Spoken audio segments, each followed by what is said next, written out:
ごきげんようごきげんようごきげんよう Wait, let me... Let me just fix myself. ごきげんよう Trick or treat! Trick or treat, everybody! I'm out of the robot costume! Let's go! ごきげんよう、Isla-sama です。Oh, let me just move myself. Whoop! Why is the green screen so bad? Wait, the chroma key is so bad. Let me fix that. How to fix it? Chroma key. Oh, there we go. Kinda. Hello! Happy Halloween! Did you do something with your hair? No! It just magically transformed into a really dark shade. I didn't do anything. I woke up and my hair was like this. Gokigen yo! Asama desu! Where are you supposed to be? So yeah, in case you didn't know, my Halloween costume is an e-girl on the internet. I'm an e-girl. It may not look like it, but my Halloween costume is an e-girl on the internet. I'm an e-girl. Give me your treats. Hello. Don't you use that costume every day? I'm not an e-girl. I'm a V-tuber. Are you sure that's not a wig? No, I woke up and my hair was like this already. Why is the chroma key so bad? I keep seeing the green thing behind me. Oh, wait, let me fix that. Let me go ahead and fix that. There we go. Oh, no! Oh! This is the true, spooky costume right here. Hello, I'm a ghost! Yeah, this is my Halloween costume. Oh my god, yeah! This is my Halloween costume, guys. I'm sorry. It's the ghost! Yeah, scratch that. I'm not an e-girl for today. I'm a ghost. Wait, this is even better!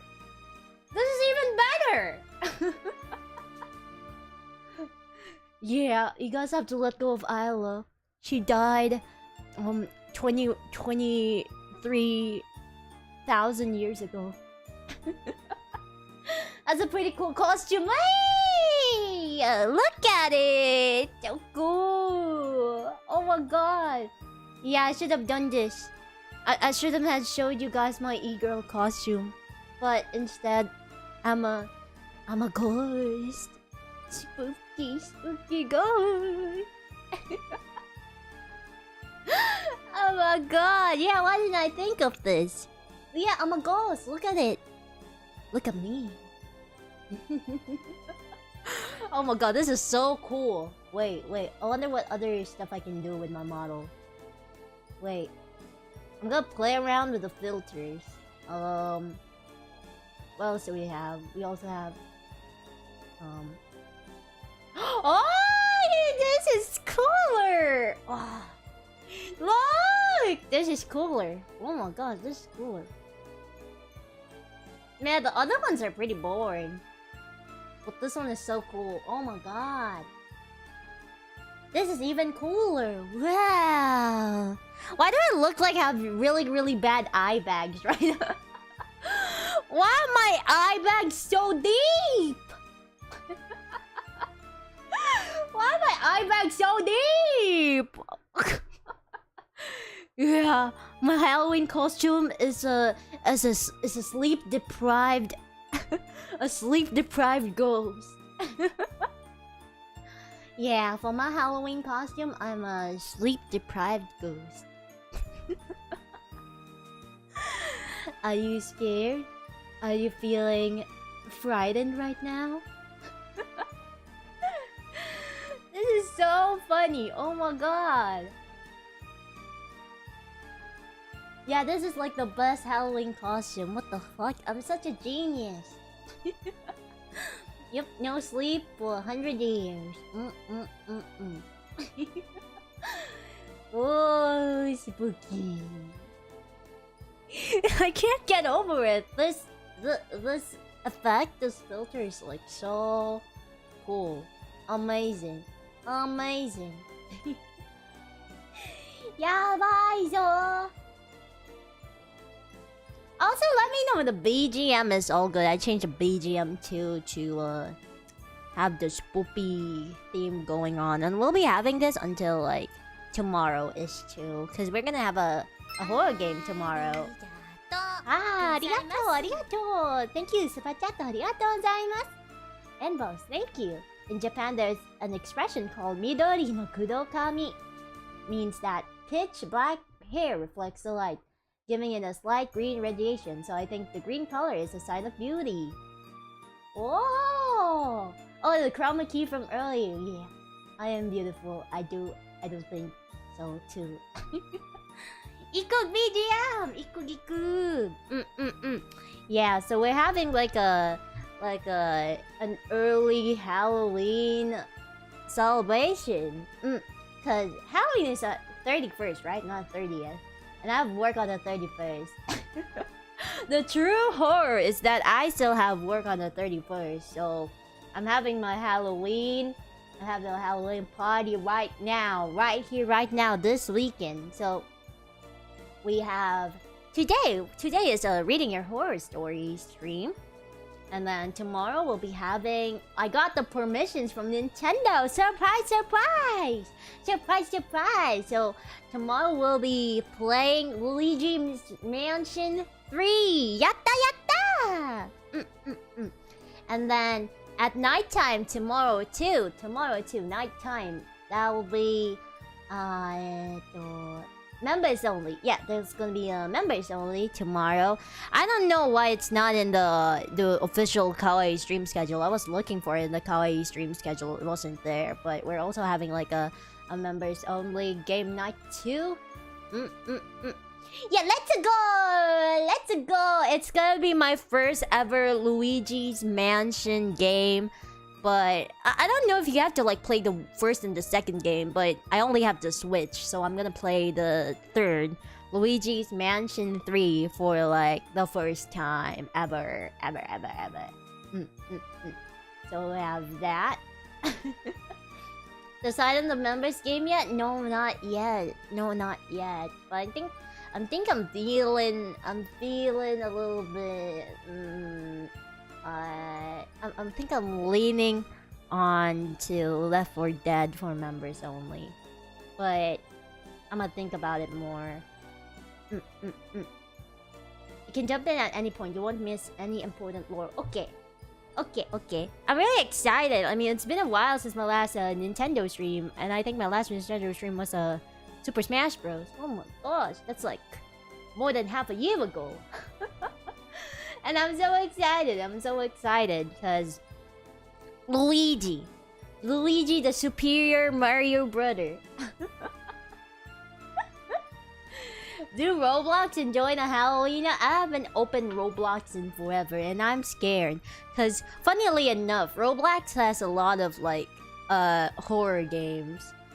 They have, like, the really stupid horror games, but there's also, like, really good horror games. And you might think to yourself, oh, Roblox horror games are not that scary. Roblox is for children. But, like, they're actually scary. Like, if you really pick, like, a good one. Okay, do you guys want me to turn into a ghost for the entire stream? I mean, I don't mind. This is pretty cool, but I can also go back to the original Halloween costume. We can go back to E-Girl Isla too. You know what? Yeah, let me hold a poll actually. Do you want E-Girl Isla or do you want the Ghost of Isla? The Ghost of Isla. I haven't brought out this model in forever. I think I've only shown it in like members only. And I had to make a few tweaking with the colors here and there before stream 2. And it looks better. The eyes look better. The poll of the century. You look like you summoned the demon. Me? Yeah, I can summon a demon. We already have one right here, right below here. E-girl Isla is prettier, but Ghost Isla is pretty too. I mean, she's still Isla. Isla is Isla. Okay, I'm gonna hold the poll of the century. Okay. Costume for today. Don't worry. Okay, you're gonna choose the costume for today, and if we got E-girl Isla, we'll have Ghost Isla tomorrow, and if we got Ghost Isla today, we'll have E-girl Isla tomorrow. It's okay. We'll have that. We'll have that. E-girl Isla, Ghost Isla. Ask your community. Okay. There's your poll. There's your poll. Da, da, da, da, da. And look at my bag of candies, and there's a little ghost right there too. So cute, so cute.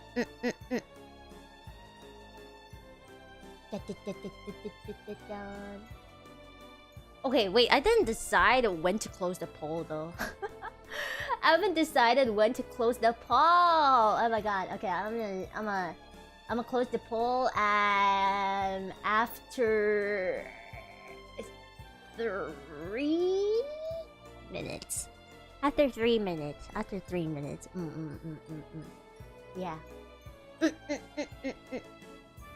Let me just drink water. Mizunomimasu. I actually forgot to get water. Oh my gosh. I'm gonna be doing a lot of reading.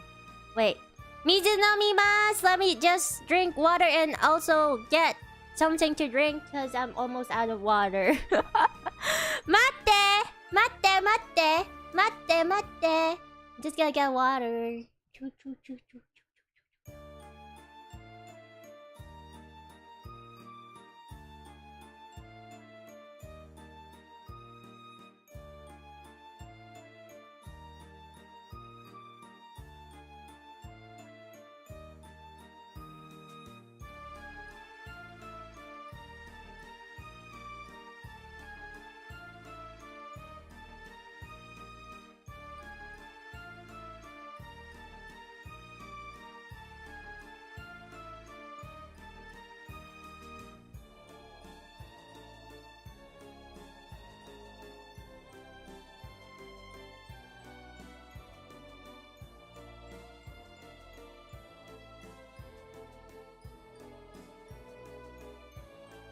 Okay, I'm back.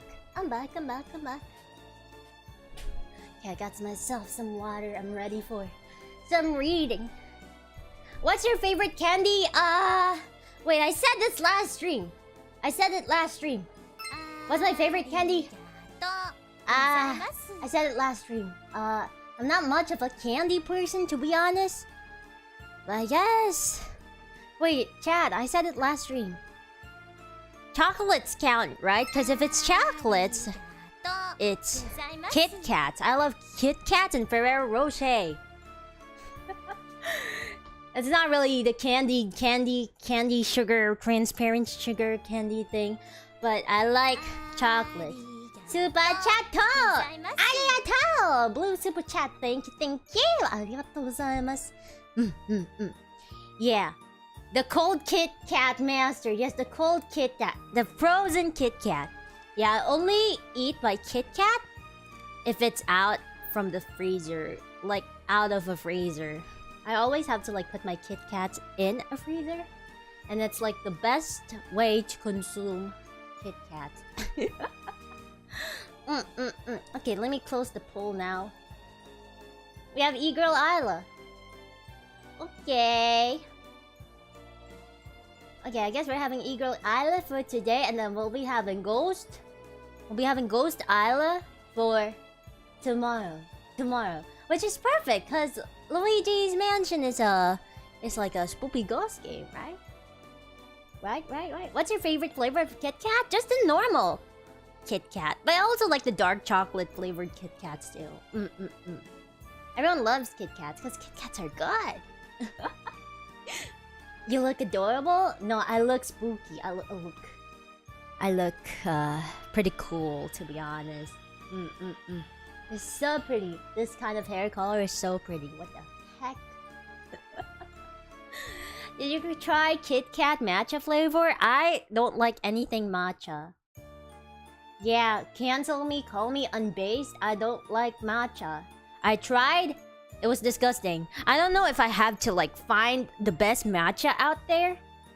I don't know if it's just a matter of like not finding the best matcha out there. But I tried. I really tried to like consume matcha flavored products. And they're also bad. It's just gosh dang. But I think matcha as a flavor is like tolerable. But like I expressed this last Dotson stream we had. But I cannot take marshmallows. Marshmallows are disgusting. Imagine, oh my god, what if they combine two of the worst things ever for Isla-sama? Matcha flavored marshmallows. Oh god, I would throw up. Marshmallows do make me throw up, actually. If there's like one food that would make me like instantly throw up, it's for sure marshmallows. Disgusting.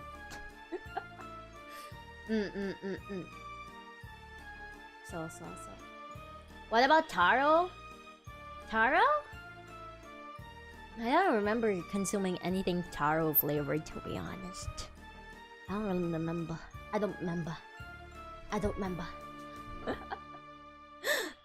There's a matcha dessert place that is the only place that made matcha tolerable for me. I tried matcha flavored drinks. I tried matcha flavored chocolate. I tried matcha mochi. No, it's really not for me. What if chocolate candy has marshmallow fillings? I probably wouldn't like it. Still, but I can tolerate. I guess I can tolerate like s'mores, but like, I don't like anything marshmallow. I would throw up instantly. I could see matcha mallows being popular in Japan for some reason. Nah, I don't think so. I don't. To be honest, I haven't seen like a matcha flavored marshmallow ever in my life yet. Then again, I'm not really adventurous when it comes to like anything sweet or candies. I'm not adventurous when it comes to candies. Yeah.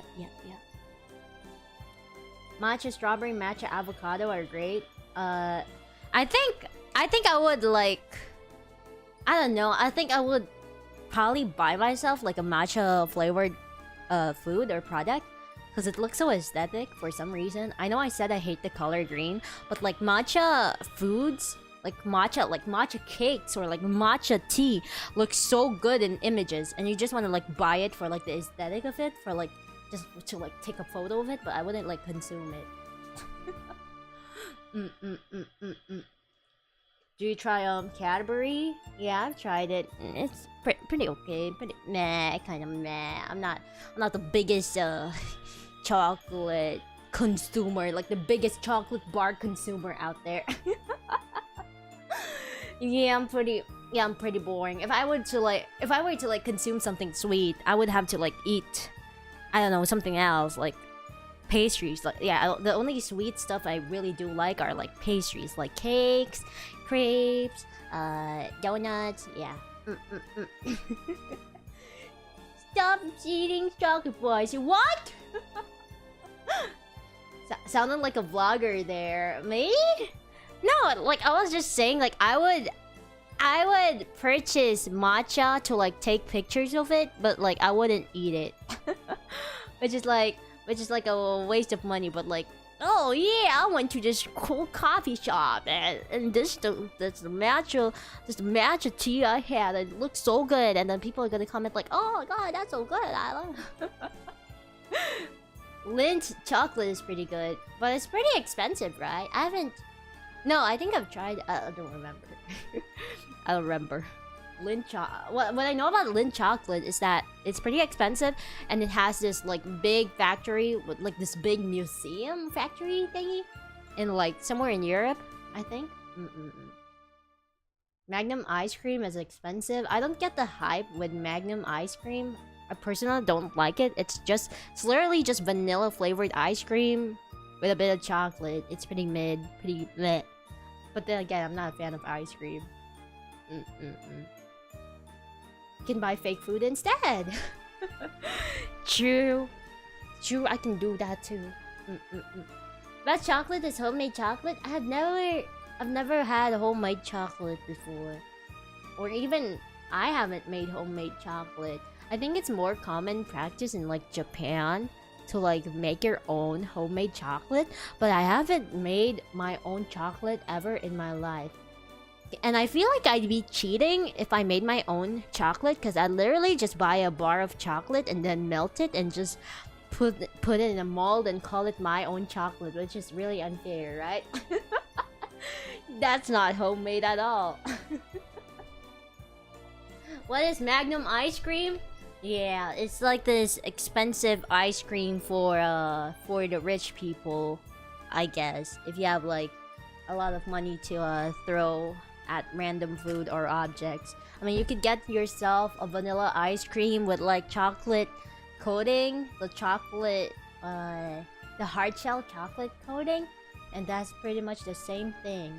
The same thing.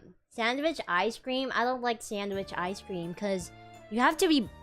Your teeth has to like bite the ice cream. When it comes to like sandwich ice cream, your teeth has to bite the ice cream and it's painful. It's painful. What kind of straw flavor do you like? I like the typical plastic ones. If you want to make your own chocolate, you have to start at growing your own cocoa plants, of course. Yeah, and I don't have the time and energy and money for that. Yeah, it's pretty much the same as an ice cream from McDonald's, to be honest. Yeah, the Magnum ice cream. I just don't get the hype of it. And I don't... Like, consuming a Magnum ice cream, I don't even feel rich. I just felt like a broke person who just wasted their, I don't know, $10, $20 on, like, this ice cream that is pretty mid on its own. Ala has weak teeth? It's not a matter of weak teeth. No. Like, your teeth would hurt when you bite into ice cream. I mean, you shouldn't be biting ice creams, right? You should be licking ice creams, not biting them. That would hurt your teeth. That's not a way to eat ice creams. What the heck? Anyway. Mizu no mimasu. Let me drink water. And then I think, well, we have to go over all the... I think this stream would be able to go all over the submissions we've had for today. Because it's just a handful of them, which is really good. Because it's a handful, but some are like really long. Like really long. I'm kind of excited and interested to like read all of them. But I could start off the viewer submission horror stories with my own personal horror story. I don't even know if I've like told this on stream yet. I think this is gonna be the first time I tell you guys about this story. And maybe just a heads up, whether I believe in ghosts or not, personally, I just try not to acknowledge them. I think ghosts might be real, might not be real, might be real, but I just try my best not to like acknowledge them. Like you know those like what were those? Like the stories where they're like, oh, if you stop believing in us, we're gonna disappear, kind of thing. So that's what I think about ghosts. That's what I feel about ghosts, to be honest. I'm not sure what fairy tale story was that, but somewhere along the lines, like, oh, if you stop believing in stories like this, we're gonna disappear. I forgot what series was that. What cartoon was that? No, you have to keep believing in us, or we're gonna disappear. Kind of like that. So that's what I think about ghosts. They might be real, but I just do not perceive. I just I just don't acknowledge them. Like, okay. Like, okay, yeah, ghosts aren't real. So, perhaps, maybe I do believe in ghosts, but I try not to acknowledge them so I don't attract ghosts. You get me? You get me? Because if you keep believing in ghosts and you keep gaslighting yourself that, oh my god, there's a fucking ghost in my room, well, you've done that to yourself. You did that to yourself, right? So, just stop believing in it. Don't acknowledge them and you'll be fine, I think. But ironically, I do have a ghost story. And I don't even know if it's like real or like I'm tripping or I don't know, but I was pretty sure I saw something. Was it a ghost? Was it a real person? I'm pretty confident I saw something. I was not lying to myself or to anyone who didn't believe me that night, but it was true. It was true. Okay, my ghost story, my personal ghost story before we start the viewer submission ones. Okay, let's do it. Let me drink water. This is gonna be super long. Not really super long. Kind of easy to explain, but this was like around 6 years ago, maybe. 6 years ago? Yeah, 6 years ago. Okay, wait. I'm gonna drink water.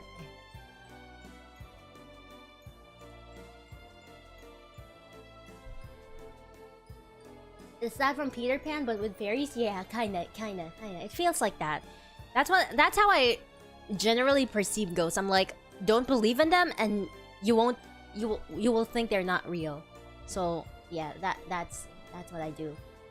But my personal ghost story around 6 years ago. When was it?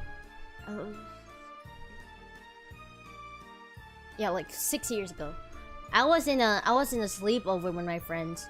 And like, there were like, how many of us? Like 6 girls in there. Cause my friend just got her newly renovated room, and she was like, "Oh, you guys should go on a sleepover." And we were like, "Yeah, sure, let's go." And we were gonna watch a horror film that night too. So we were there in her room, and then her mother calls us for dinner. They were like, "Girls, it's time to eat dinner." And then we were like, "Okay." And then, so her room was at the 2nd floor. And she has like a 3-story house. So her room was in the 2nd floor. And then going down the stairs, you can see like the 3rd floor. You can see like a little bit of the 3rd floor there.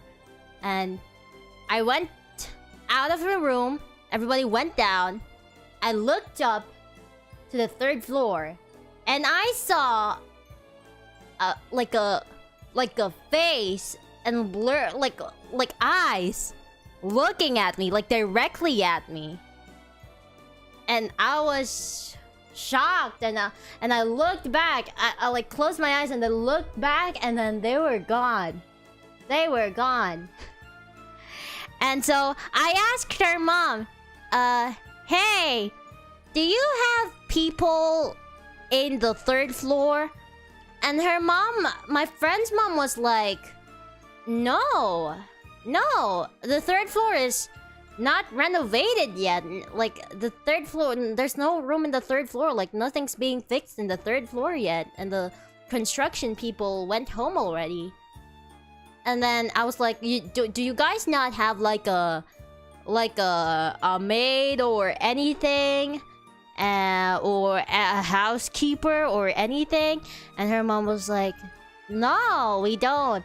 And if you're asking me, well, maybe it's a sibling or a relative. No, that friend of mine only lives with her mom and her dad, and she doesn't have a sibling." Crazy, right?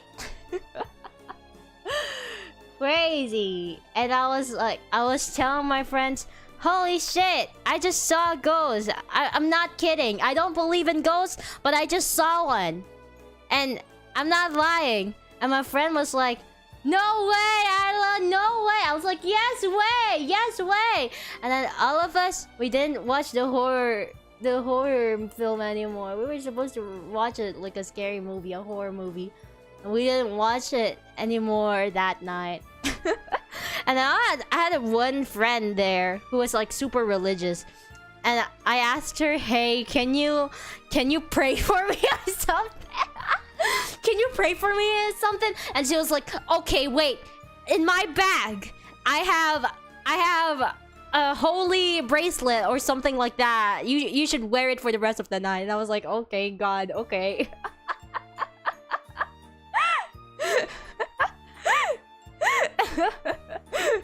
Luckily, I had a super religious friend who came prepared. She was like, "Oh wait, Isla, I have like a holy bracelet right here. God will protect you."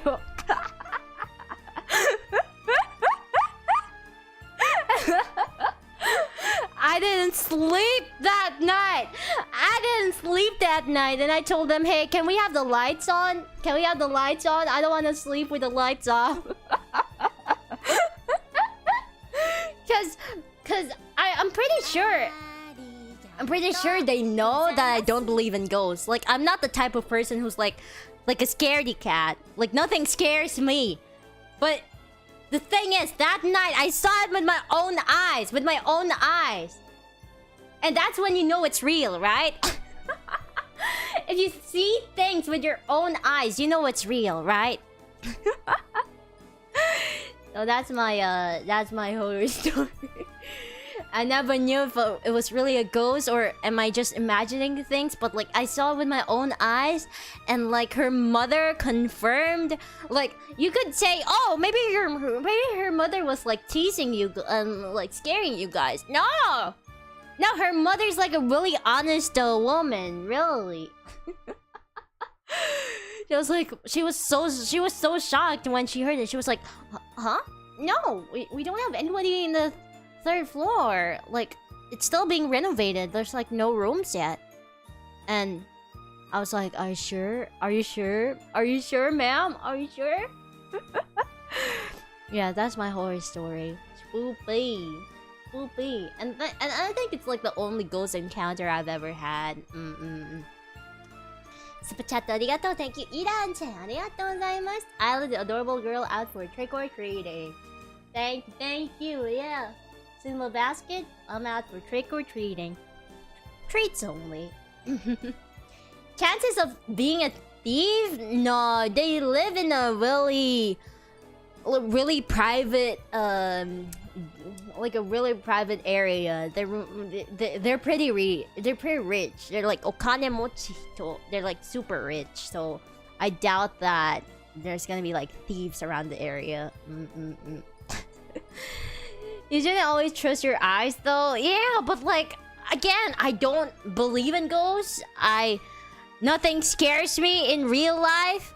I guess, yeah, I'm scared of like horror games and stuff like that. But like in real life, I'm always the type of person who's like, the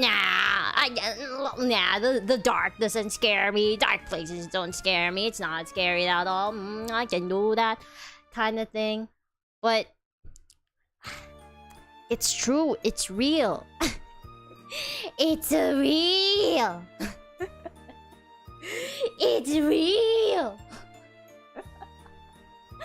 Ghosts are usually friendly. I don't think so. I mean, if I were a ghost, I wouldn't be friendly if I was a ghost. So I doubt there would be actually a friendly ghost. I mean, if I was a ghost, I wouldn't be. I wouldn't be friendly to people. Why do ghosts usually haunt houses they lived in? Does that mean the cemetery probably has no ghosts? I don't know. Maybe ghosts are just bored people. Wait, bored people? No, ghosts are just bored spirits looking for some time to kill because they're dead or something. Spirits can hurt you in real life, but in games, yeah, they can hurt me. They can hurt my my feelings. For real on God. For real on God. Like, I'm not... again, I'm not the type of person to, like, get easily scared in real life. Like, Like my friends would like pull me to like dark places and be like, "Oh, Isla, can you accompany me?" And I'd be like, "Yeah, sure, no problem," and stuff like that. But that's when you know it's real, when you see it with your own eyes. So that's my horror story for today. After that, well, yeah, I couldn't forget about that incident. Even when I went home that night, I was like, wow, that just fucking happened to me. That just happened to me. Holy schmoly! That just happened to me. Scary.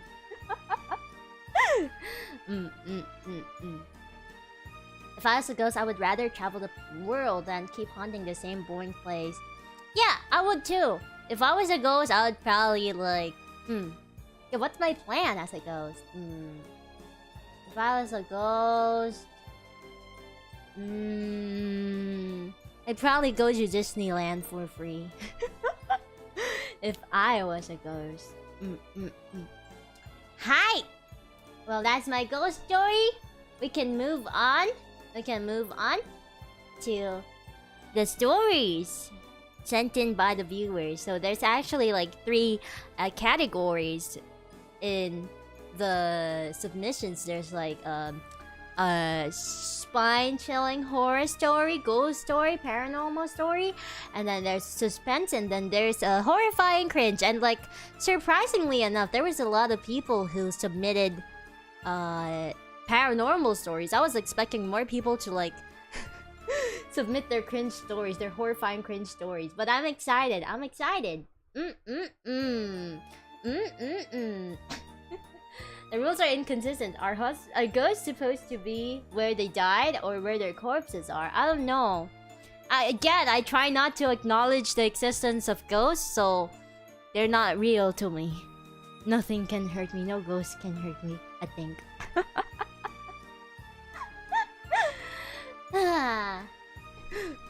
If I die, I'm going to hunt the dust of your PC. No more dust by next week, though. That's for sure. Can ghosts even sleep? I don't know. I think the definition of ghosts vary from like people to people based on like their beliefs on ghosts. So it's true. It's pretty inconsistent. So it makes me harder to believe that ghosts are real when all the definitions, all the rules are inconsistent, you know? Yeah. So, anyway, we have about 18 submissions for the ghost stories, but I had to filter some because there was a little bit of questionable ones that are like this is horrifying cringe, I get it, but like it's not safe for work, it's not safe for children, so in a really bad way. In a really bad way, so I had to filter out some stuff, but some of the stories are very lengthy, which I'm really excited to like read to you all. WTF, yeah, I had to filter like this one story which was really bad. It's more of like a funny story. Like it's really horrifying cringe, but like I think it's like too not safe for work for chat to read it, so I had to filter it out. But it was a really funny story, but it's still bad for children. That it's funny, but I wouldn't say it's like a horror story. It might be horrifying to that person, but like post it on Reddit or something, maybe. Not here. No, it's not the gory kind, it's like the adult kind of not safe for work, which, you know, doesn't like I mean I get horrifying cringe, but like bleh. Anyway, that's out of the way. So we'll have the viewers submitted horror stories. I'm ready. Are you ready? I'm ready. Okay, so the first one that we have, so it's gonna be a bag of surprises. There's actually like actual horror stories in here. There's also horrifying cringe stories. So RNG, very excited.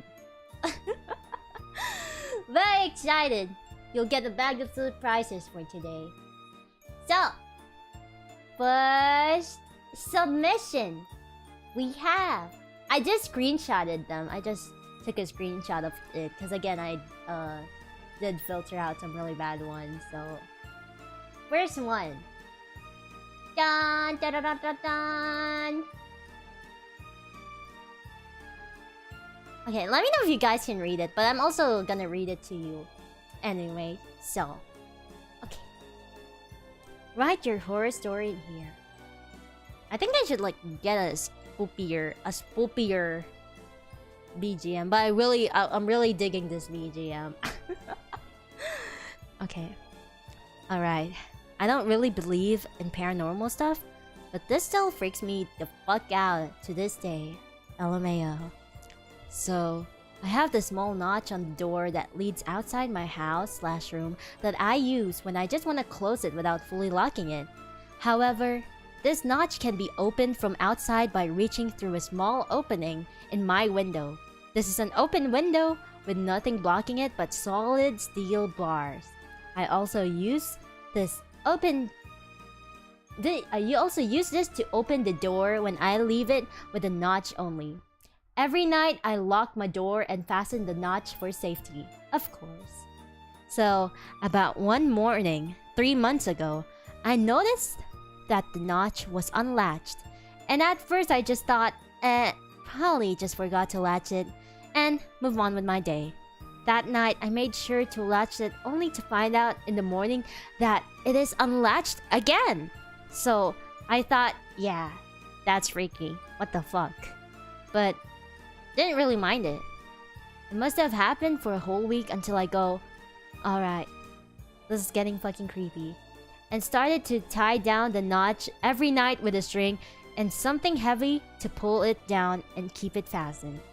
It stopped, and I never found out what was actually happening. It was really goddamn creepy though, LMAO. Well, anyway, that's about it. See ya. It might be a person. It's not a ghost. You know why? Because ghosts cannot touch physical objects. What if someone is just living in their house with them? Yeah, we could have.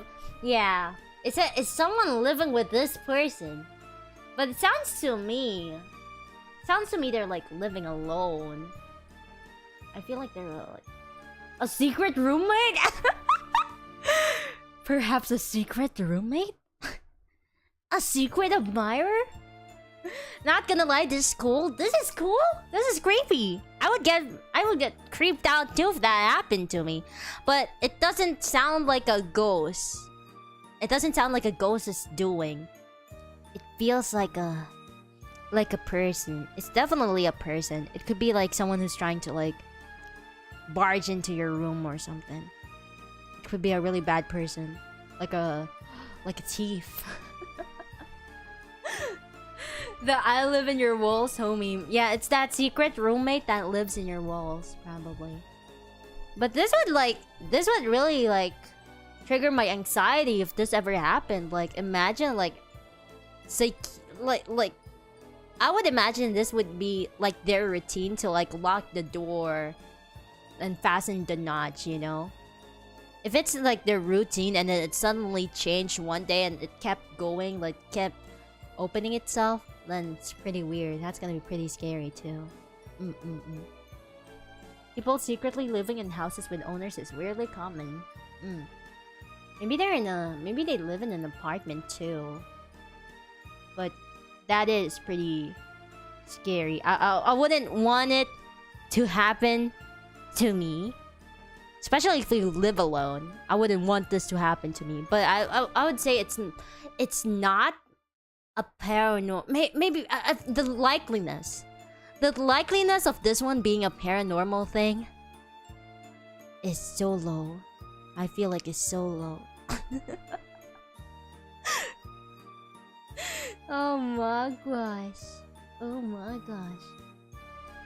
Out of 10 in the scary spooky scale, I guess this is more of a like a realistic horror to me. Like I wouldn't want this to happen to me. And what's even scarier is that this problem, this problem, I'd say, is like unsolved, I guess. They never figured it out. It just stopped happening also suddenly. So I'd say in my spooky scale, it'd be like a solid 9. A solid 9. I wouldn't want this to happen to me. Because it could be a thief.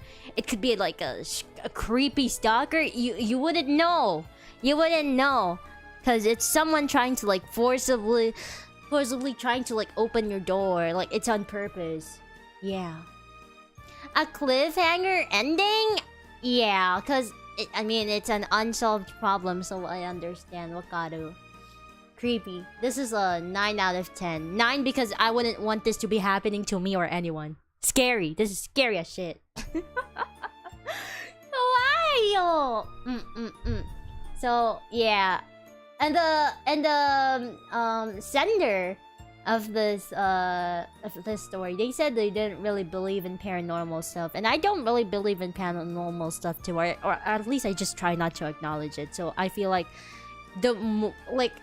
it adds, this kind of incident adds to like the scary factor, the horror factor, because you don't believe in paranormal stuff, yet this happened. So the likeliness of this being a real person's doing is real. So yeah, scary. It's a 9. It's a 9 out of 10 for me. 9 out of 10. Please don't barge into people's rooms or apartments. That's scary.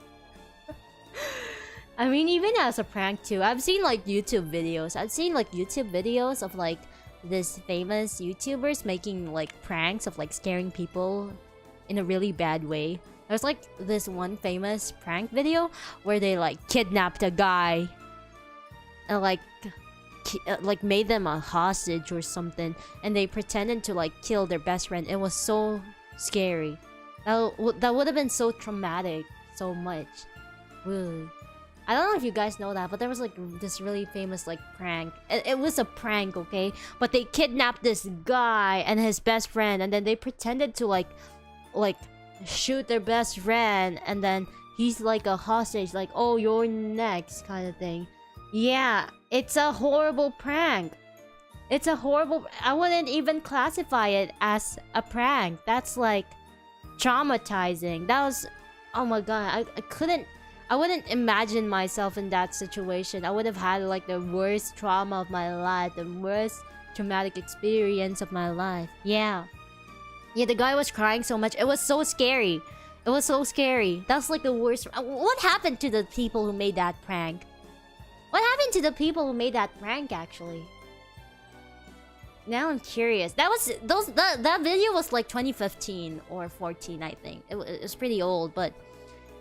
Hey, what's the video called again? It's like... don't know the YouTuber's name, but it was like a kidnapping prank. It was like a hostage prank thingy.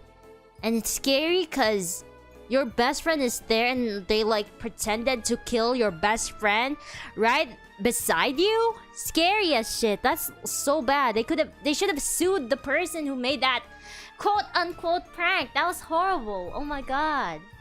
So yeah. Yeah, I feel like pranks involving something traumatic is like really bad.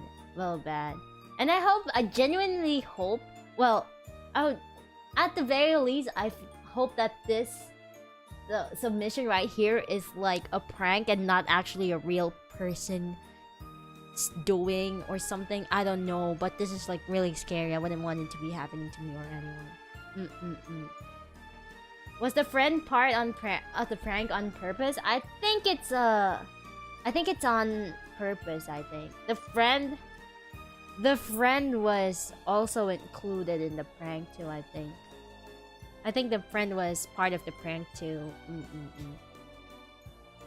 It seemed staged. The reaction, I don't know, but it sounded like he was really traumatized. I don't know. I have to like search it up again. I feel like I have to search it up again.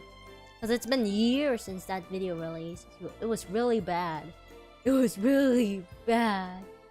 I like the where did the times go where the prank was just like a knock joke or something?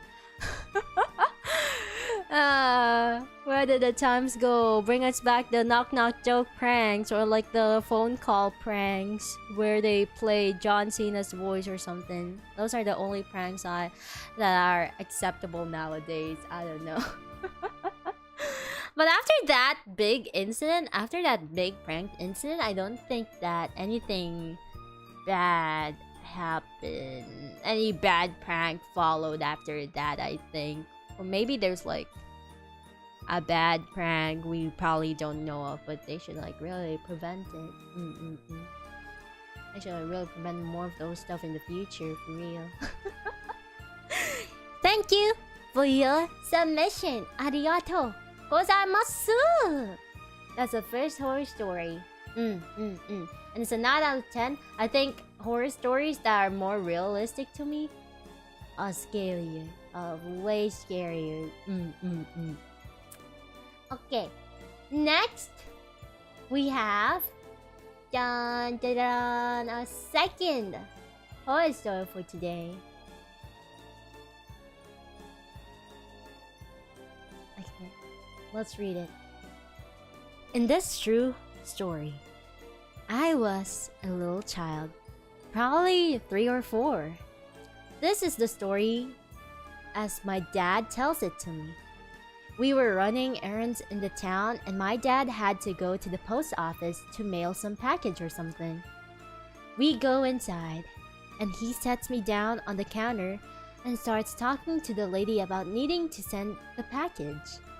The woman behind the counter's nose was somewhat flat and turned upward. Unfortunately for her, she looked a lot like a pig. She probably had been bullied for it in the past, but I was a toddler and didn't know any better. Oh no. Oh no. Oh no, I know where this story is going. So I turn to Dad and say, "Look, Dad, a pig!" He is incredibly embarrassed and instantly turns red, but suddenly he sees a way out. Salvation. Because the post office is decorated with paintings of Looney Tunes characters as they appeared on stamps at that time. One of those pictures is of the cartoon character Porky Pig. So my dad, with the grace of a politician being interviewed, tried to spin the conversation.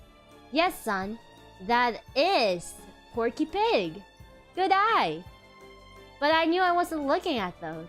I didn't watch Looney Tunes or care about Porky Pig. So I correct Dad. I pointed right at the woman and shouted, "No, silly! Her!"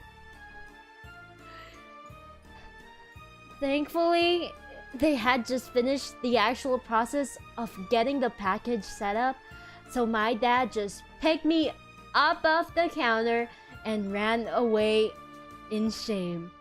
But on the way out the door, he saw a sign that said, "No children on the counter."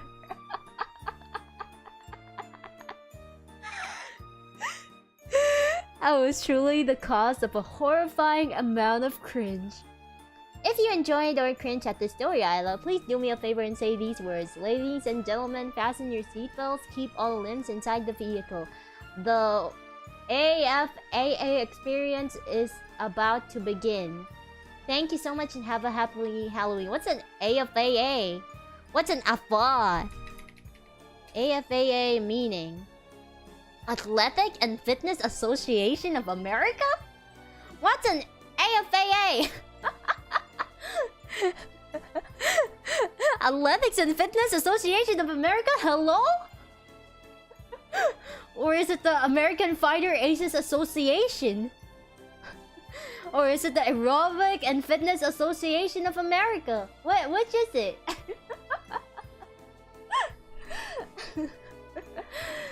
Oh yeah, thank you for the horrifying cringe submission. Oh my god. I thought it was already bad from like the beginning, because I knew, oh no, oh no, oh no, that kid's gonna call her a pig, and then became way worse when the sign story was there, the no children on the counter. Holy schmoly, I feel bad for your dad, but I think you do have a pass on it, because you were like 3 or 4. You had like no social awareness about how insulting people works as a kid. So we tend to be very unhinged as children. So yeah, but that was that's pretty funny. To be honest, it was a bit predictable when you said, oh no, this lady, oh no. When you talked about the first paragraph and you were like, oh no, you were a child when you said it back then. But that additional no children on the counter, oh my god, now I feel bad for your dad. Yeah, kids are brutal. Kids are so brutal. I think I've had like a fair number of like experiences with like kids pointing out stuff, but I feel like I have to like remember, because I'm not super good with kids. I'm like a 50-50. It's like a very hit or miss. I might find some children cute and adorable, like, oh, you're so sweet. But there are some that are just like, ugh, I cannot handle this. Cannot handle this kid. Let me send you back to your mother or something. I feel like I do have an experience, but I have to like recall. I have to like recall it. Kids are overly honest, and that's true, cause you know, we're just learning about the world around us, and we're like, oh look, an apple. Oh look, a bird. Oh look, a fat lady. And you wouldn't care about it, cause you're children. You're kids, you know.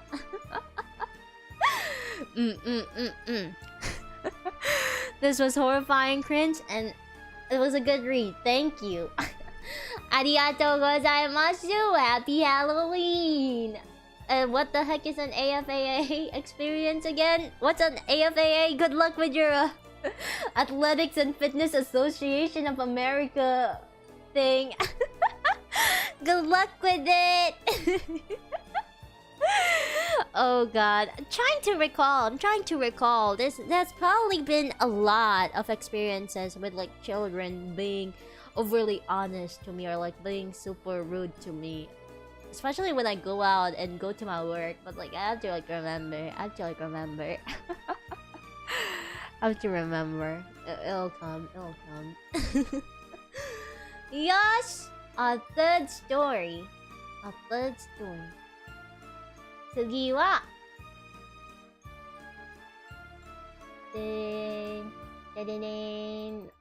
short but sweet. Let's go ahead and read it.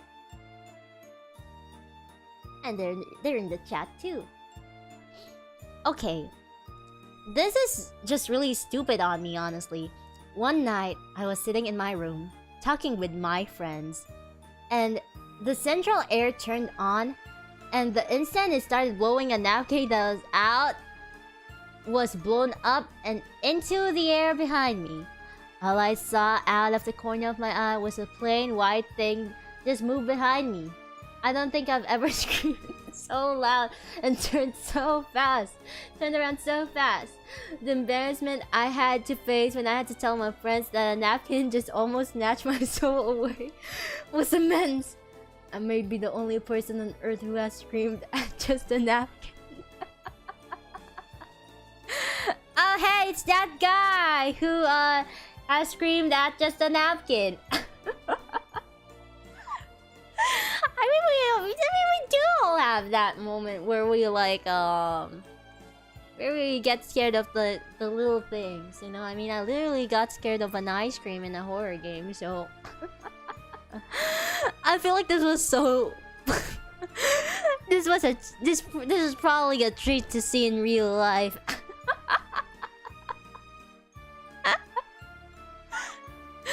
I thought that napkin was a spirit. Ooga booga, I'm a scary napkin. What are you gonna do? Scream? Call your mother?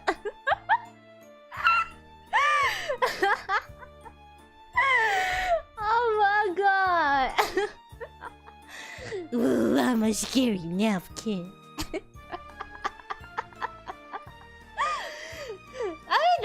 I'm pretty confident everybody has that moment where you like miss-see things. By the way, I didn't miss-see that ghost story I told you guys about earlier. I didn't miss-see things. I wasn't lying when I saw that. I will call my mom on you.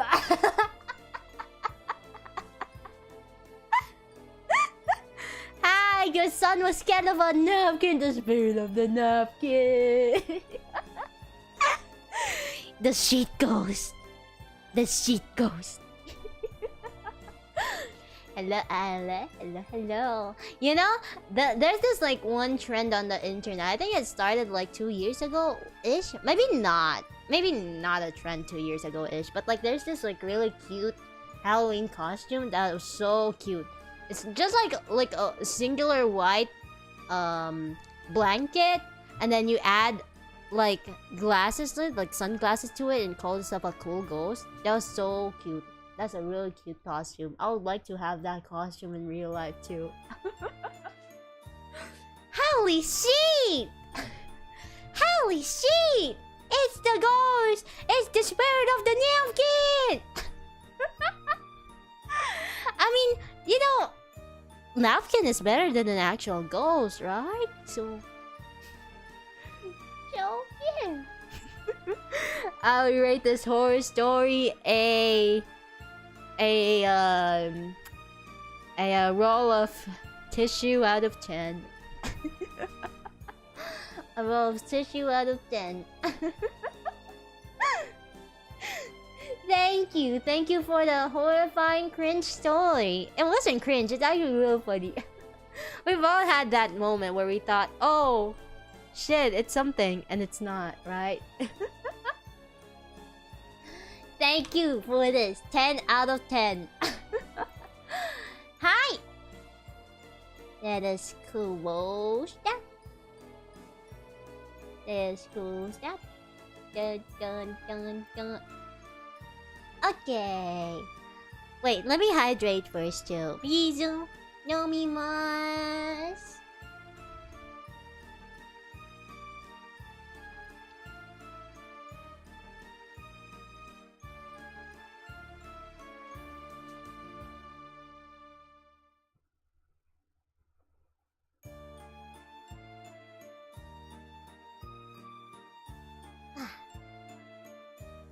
Most ghost encounters are nothing, but people end up never finding out what it really was. Just like what happened to me. And I think that's the scary part about ghosts. You just never know if it's like real or not, or what the heck you just saw or not. Yeah. The existence of ghosts are pretty debatable, but honestly, what does science explain of ghosts? I think scientifically, it's explained as like energies, I think. Cause there's like a different definition for like, or explanation for like the existence of ghosts, right? There's like a scientific one and there's like a religious one, right? There's like a religious explanation of it, and like I think I would believe ghosts if there's like a more scientific explanation. I think they said it was like energy. I think they like science explains ghosts as energies, but like how? Like if I die, I'm gonna radiate so much energy, like vengeful energy. Is that it? Is that it? A dark hair Isla, refreshing and delightful. I'm an e-girl for today. That's my Halloween costume. Like ectoplasm? I don't know what ectoplasm is. Is that a type of bacteria? Negative energies? Yeah, maybe negative energies, yeah. But like, it still doesn't make any sense. Like, vengeful energy, spoopy.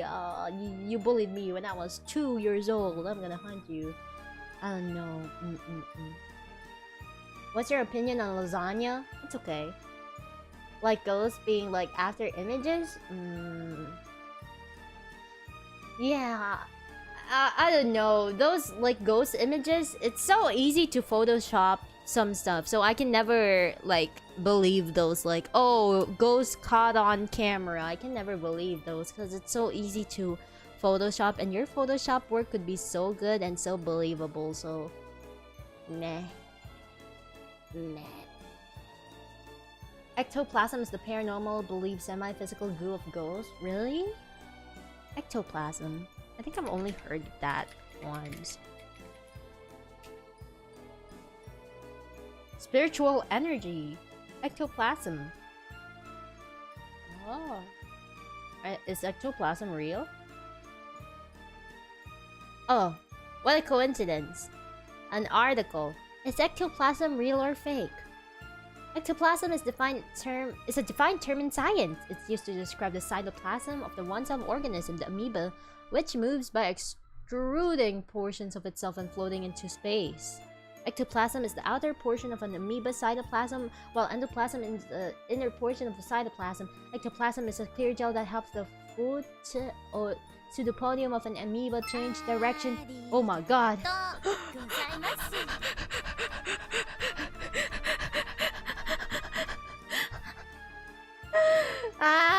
Thank you for the donation, Derek. Why did that scare me? Thank you. I love Halloween streams. Thank you. Arigato. No, I was so absorbed with reading the definition of an ectoplasm that scared me. Chama, I wish I had $1 every time you get scared by your own voice. You'd probably have like 100 now. Donations are scarier than stories? Yeah. Ooh, money scares me. Ooh, they say you attract what you fear. Oh no! Oh no! A stress-free life. Oh no, money. You're just like me right now. Scare that donut down. She's just like me. Oh no, the spirit of the donation out to haunt me. Oh no! Oh no, I fear Isla-sama, man. Shut up.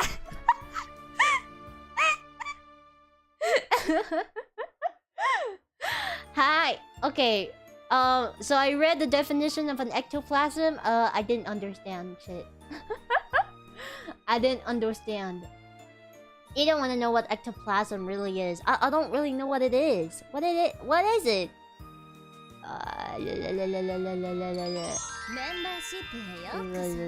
Ectoplasm is a real thing. It's a real thing, but like, how is it related to ghosts?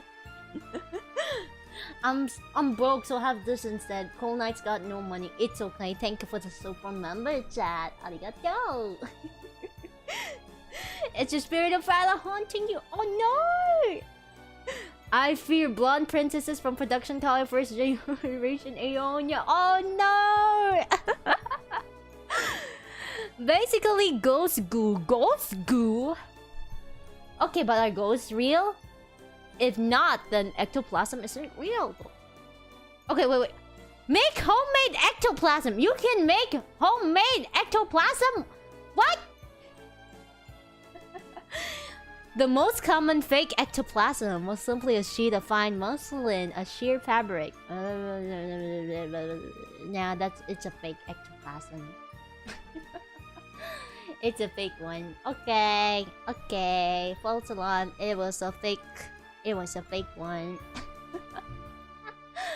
Okay, next horror story. Moving on. Moving on. Our next story. Like slime, but it's ghost stuff. But is it real though? Is it real though? You think people would just lie on the internet like that? Oh, true. True, yeah. This one's long. Is it long? Like, there's like longer submissions. For real, there's like longer submissions. This is actually short. This is actually like short. Compared to like there's like 2 really long stories submitted to me. Alright, buckle up. Your e-girl's gonna read you a horror story. My first sleep paralysis was the scariest thing that ever happened to me. I was around 12 to 13 years old. I lived in my very own room all alone. I had an old but big queen-size bed all for myself. I was watching Unbeatable Bansuke and Takeshi's Castle at night and always fell asleep to watching TV. It was comfy. I had it good. In the middle of the night, I wake up because I'm thirsty. I can't move my body. I try to speak, I can't. I try to move, I can't. I try to close my eyes, I can't. I start to panic. What if I'm stuck like this forever? As if I'm thinking about how I can get out. I'm facing the door, and in that door is my older brother's corpse fused with his mattress, levitating in mid-air facing me. Oh my god. It screams in a way I've never heard before. As it screams, I spot more and more of them behind it. There are 5 in total. My older brother, my younger brother, my mom, my dad, and grandma. I had no idea what the frick is a sleep paralysis, so I'm thinking this is real. My whole family is dead. I can't escape. This is it. I give up, pass out, and wake up. The moment I open my eyes, I start crying like a toddler. My family was not dead, thank God. But I still had no idea what the hell happened, so... Of course, I will go ask the wisest person in my family. My 83-year-old Christian grandma. As I finished telling my story to her, she had dialed the local priest and called him here to exorcise me in the house. Holy shit! He put a nail in the wooden frame of my door, sprinkled some holy water around, and left. On Monday, when I went to school and told my teacher about it, she told me everything about sleep paralysis. After that, I still had them a lot. Oh my god, after that, there's still much more? Most of them are boring or I break out, but on this Christmas, I almost shat my pants. I was so scared. I was having a dream about chasing a wizard up and down in a luxury mansion and beating him to death because he was brewing potions in my garage. I chased him to the roof, tossed him off, and killed him. I wake up facing the wall and I see the face of the wizard's face on the wall looking at me and crying. I am paralyzed too. No biggie. I start to move my fingers and free my body slowly but steadily. I break free and turn to the other side. What I face on the other side is a creature as tall as the ceiling and is covered in blood. Hey, kawaii! It's dripping from him like he was taking a bath in it. I'm staring at the creature as it's slowly fading away. It completely vanished, and I'm just laying there thinking about how the frick did that happen when I was no longer paralyzed. The thing is, I can't break free any longer. I had 3 sleep paralysis since Christmas, and I couldn't break free from any of it. First time I started spinning in the air. What? What? First time I started spinning in the air and screamed to my roommate for help, who didn't seem to notice anything. Second time, a little bedsheet ghost held down my hand. For the third time, freaking Slender Man spin me around like I'm a piece of ham with his tentacles. Do you have any sleep paralysis stories, Isla-sama? Not as bad as this one, no. Yabat, kawaii. Oh my god, is this real? What? Bro was tripping. Maybe, might be. Are you sure you're not tripping? Oh my god, I can't believe this. Okay. Okay, to be completely fair, I don't think I've ever had or experienced sleep paralysis, I think. I just vividly dream of stuff. I think I have lucid dreaming, but like sleep paralysis, I don't think I've ever like encountered or personally like experienced it myself. But like, oh my god, sleep paralysis is real but rare. It's rare, but like this guy has gone through a lot. Oh my god, kind of scary though. This is scary. Yeah, it kind of sounds like hallucinations, okay? It sounds like hallucinations, but yeah. It is sleep paralysis. And god, this is scary. I don't want to experience this, no. It's like a real nightmare, literally. And, you know, with sleep paralysis, you literally can't move, which is like the scariest part. You just want to like close your eyes and break free from it, but like it's so scary. Oh my gosh. Spun homeboy like a rotisserie chicken. I have it once, but nothing scary happened. Is there like a non-scary sleep paralysis though? Like, maybe sleep paralysis and then an anime girl hugs me or something. Can that happen? Are all sleep paralysis scary? Are all sleep paralysis scary? Or can you have like an anime girl hug you while you're in a state of sleep paralysis? Miku da yo! Had sleep paralysis once when I was too stressed from school. Oh my god. What is the cause of sleep paralysis? Is it genetically... Is it genetics or... Is it because of stress? Is it because of you believing too much in horror stuff? Yeah, pleasant sleep paralysis demon. Like a cute sleep paralysis demon. Are they like, are sleep paralysis demon always linked to like demonic stuff, or is it just a figment of your mind or something? I want to know more about it because personally I haven't encountered it, and I wish, God hope not. I wish not. I've had it about twice, and the scariest part about it was like having a panic attack, but you can't move or do anything. Ah, cry. Yabai. Yabai. Yabai. I've had lucid dreaming, but like not sleep paralysis.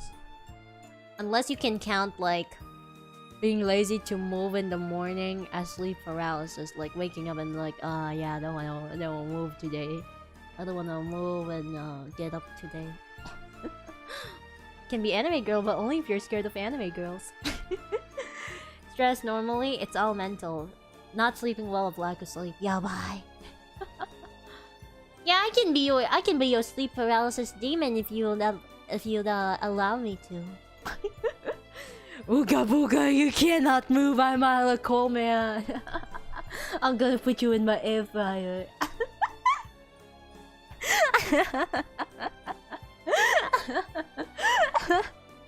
Yeah, I can be your sleep paralysis demon, no problem.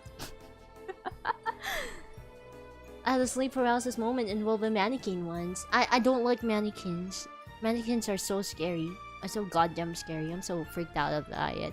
I think my fear of mannequins started when I watched fucking Insidious.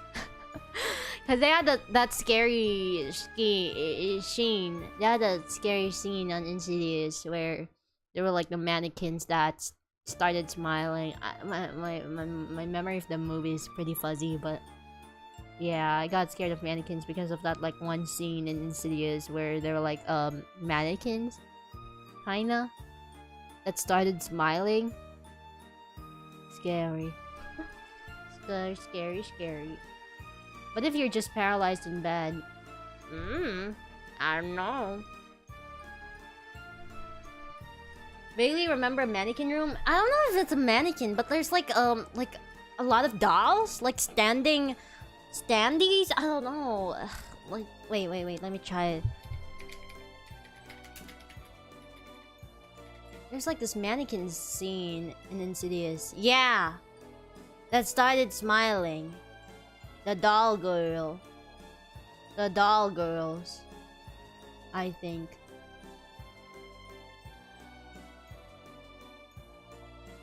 Yeah. That was so scary. That was so scary. And you know, yeah, it's so unexpected for Isla, for someone like me to watch Insidious, but like my mom dragged me to watch Insidious and I was like, oh my god. Truly one of the scariest movies for me. My sleep paralysis demon can't be this cute, OBA. Different cultures would have their own folklore about what is responsible, but it's typically just yourself. Unless it's a cat sleeping on your chest, it makes it hard to breathe.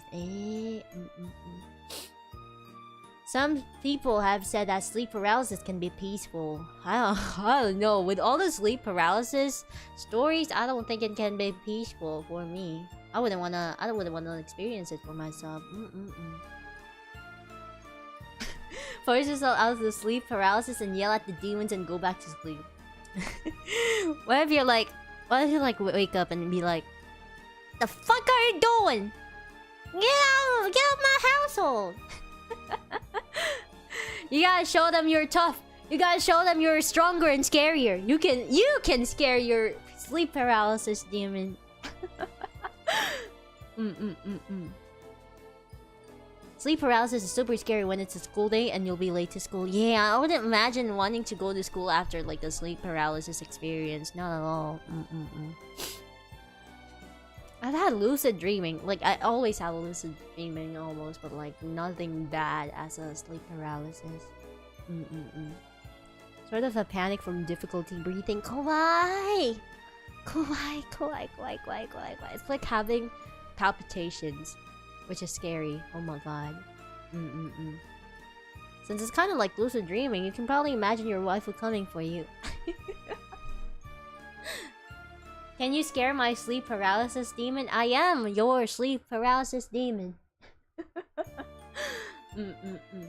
Thank you for the story submission. Arigatou gozaimasu.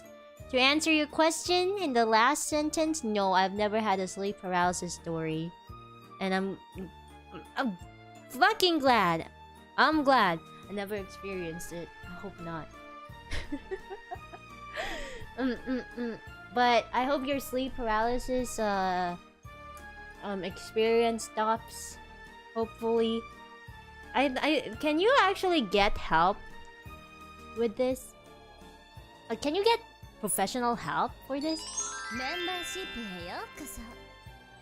Arigatou gozaimasu, Super Chato. Thank you. Miguel Lopez, arigatou. I want Fryla to be my sleep paralysis demon. Instead of scaring me, she will become my snack. No!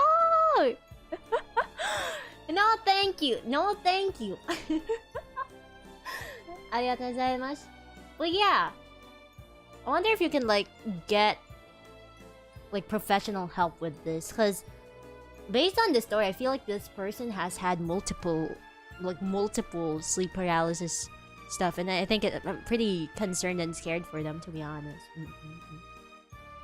Sleep study support therapist. Most stress management stuff should have. You can fix sleep paralysis by holding your breath. Holding your breath? Really? Manji.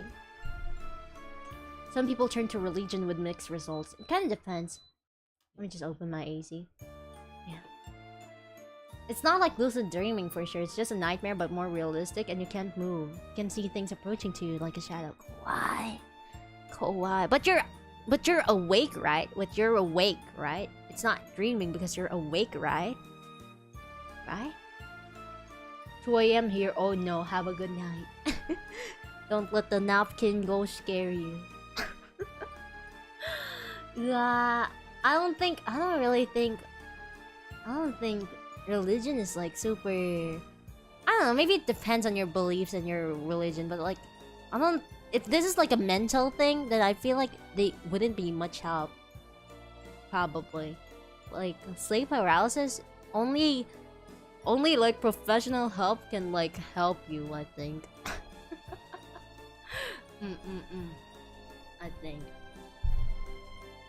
I had one in my single life and I was being dragged by the feet, but my demon was in front of me. What? Scary! Kawaii! Is that real? Is that real, Melon? What?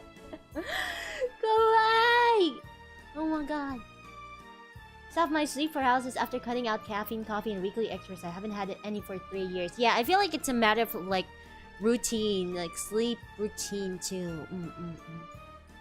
Yeah. Yabai.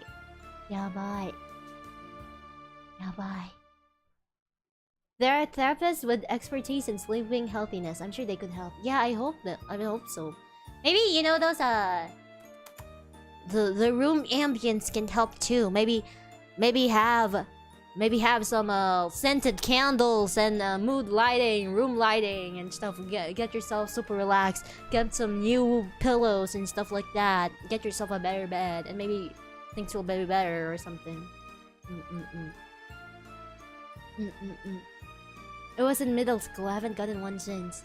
Oh, yeah. Years ago, that's cool. Holding your breath while in sleep paralysis will make your brain force itself awake. Worked every time for me, but I don't know how to prevent it in the first place. Oh. Oh, that's a good life hack. Although it's scary, because you already... Like, some people are already having difficulty in breathing, so like... Holding your breath even more is like scary. Oh my god. I guess it's really in the matter of like getting more rest, getting your mind to like relax more, probably. Yeah, bye. More or less, in my experience, you can think about that it's an illusion, your brain is awake, but just a part. I think I felt that. Remember, pray before sleep. If you sleep well, you do not get sleep paralysis. If you do not sleep well, find out what's causing it aside from the paralysis. Yeah, you just really have to like have a good night's sleep. Maybe you can stop your sleep paralysis if you have at least one person to tell you have a good night and sweet dreams. Maybe that's the solution to sleep paralysis. Yeah, I just need someone to tell me to have a good night's sleep and sweet dreams. Maybe that's the solution. Maybe that's like the magic charm. Maybe that's the magic word, the charm. VTubers are the cure. Okay, chat. Have a good night forever. Forever. Have a good night forever. Have sweet dreams every night. Have a good night. Don't have a sleep paralysis. That's my charm to you. Ala bed talking short when? You just gave me an idea. Okay. A good night's sleep? What's that? Oh no. Oh no. Have a good night. Amimi. Amimi. Ooh, my gosh.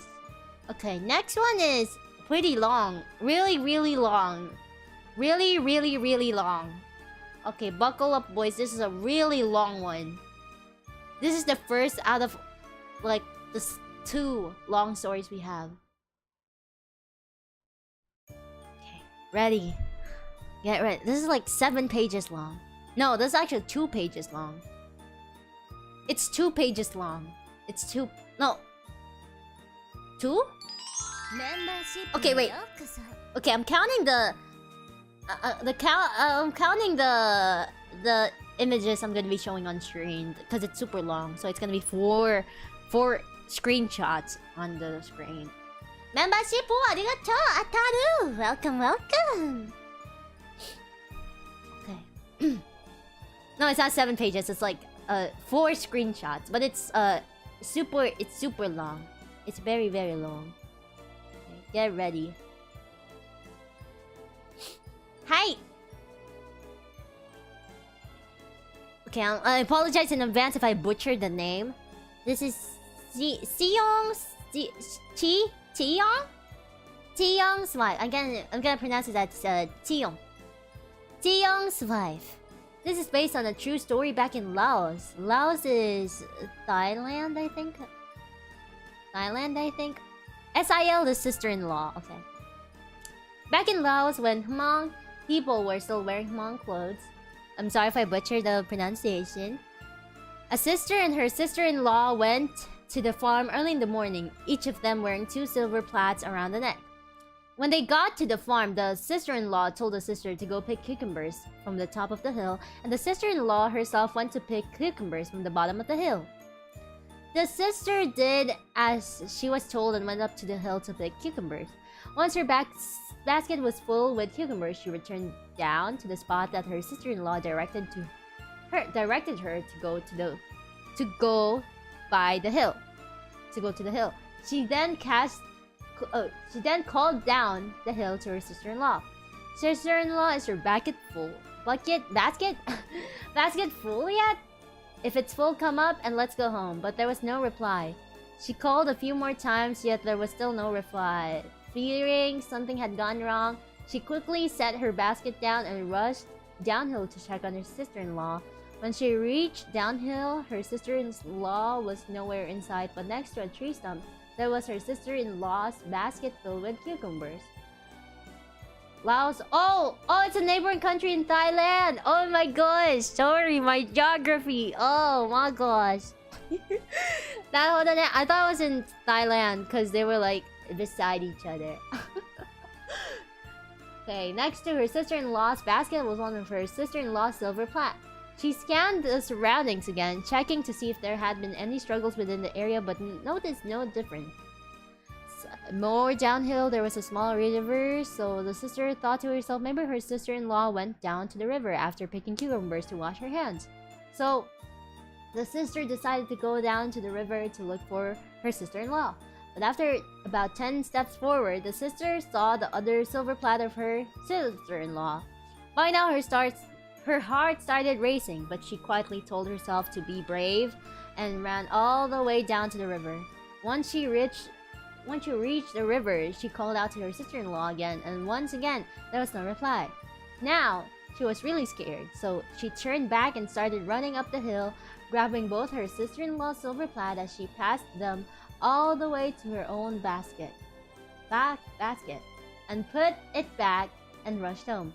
When she reached home, she told her parents and Cheong, the brother that married her sister-in-law, what had happened.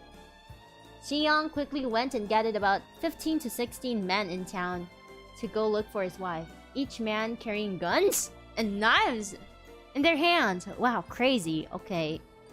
Next part is really long. Next part. I wonder what happened. Okay. However, after a whole day of searching, there was still no sign of his lost wife. Night started covering over the hills. A couple of men started saying, "It's getting dark and we can't find any signs of her, so let's go home and return back tomorrow to look again." Crying, Chae-young replied, "No, we are men here with knives and guns. There is nothing to fear. We should continue this search till we find my wife." Although most of the men wanted to leave because they were starting to feel chills seeing Cheong cry. They felt bad for the man, so they decided to continue the search with him. But deeper they went into the woods to look for Cheong's wife, the more chills they started feeling. With each chill, goosebumps started rising on their fleshes and their heartbeats started racing. About 10 minutes later, Cheong heard his wife's voice echoing in the air. "Cheong, I'm over here. Come over here, eh?" Cheong turned to the rest of the men and I said, "I hear my wife calling me over there." She said, "She's over there. Did you guys hear it too?" All the men now stopped dead in track and glanced at each other. They shook their head and replied, "No, we did not hear anything." Before Cheong could say anything else, he heard his wife's voice calling him again. He looked towards where his wife's voice was echoing and pointed ahead. "My wife is calling me from ahead, so we are going to move ahead." Before anyone could stop Cheong, he pushed on forward. Hearts racing faster and fear beaming on all the men's face, they trailed closely after Cheong.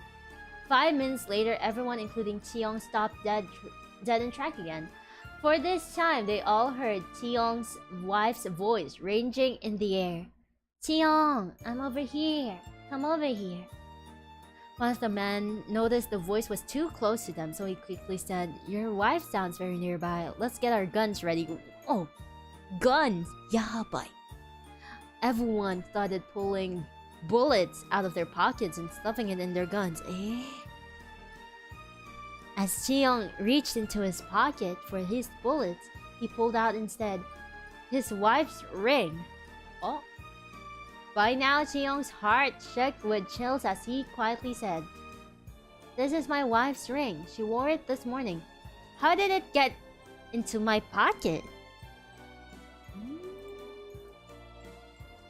Okay, next.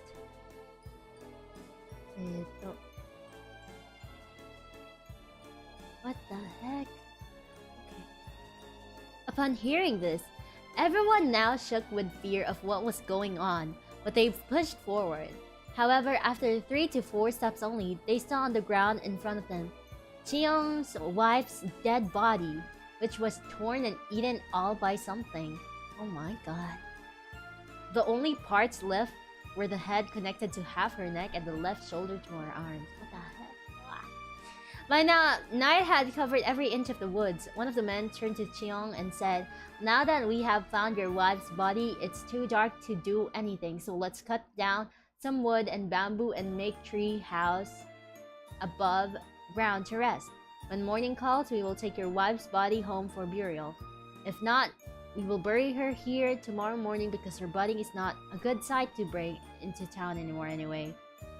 Everyone agreed with the man that said this, so everyone quickly helped chop down trees and bamboos, and by 11:30 managed to make 3 tree houses. That was fast. So once everyone was up in each tree house, they could still look clearly down at Cheong's wife's body on the ground. By now it was around 12:40-ish. Cheong's wife's head started turning to look at everyone and smiling. What the heck? This... Smiling at them, even though they were all men. Seeing this made them feel lifeless. After Cheong's wife's head turned and smiled at everyone, it turned back to its dead position and laid still again. What?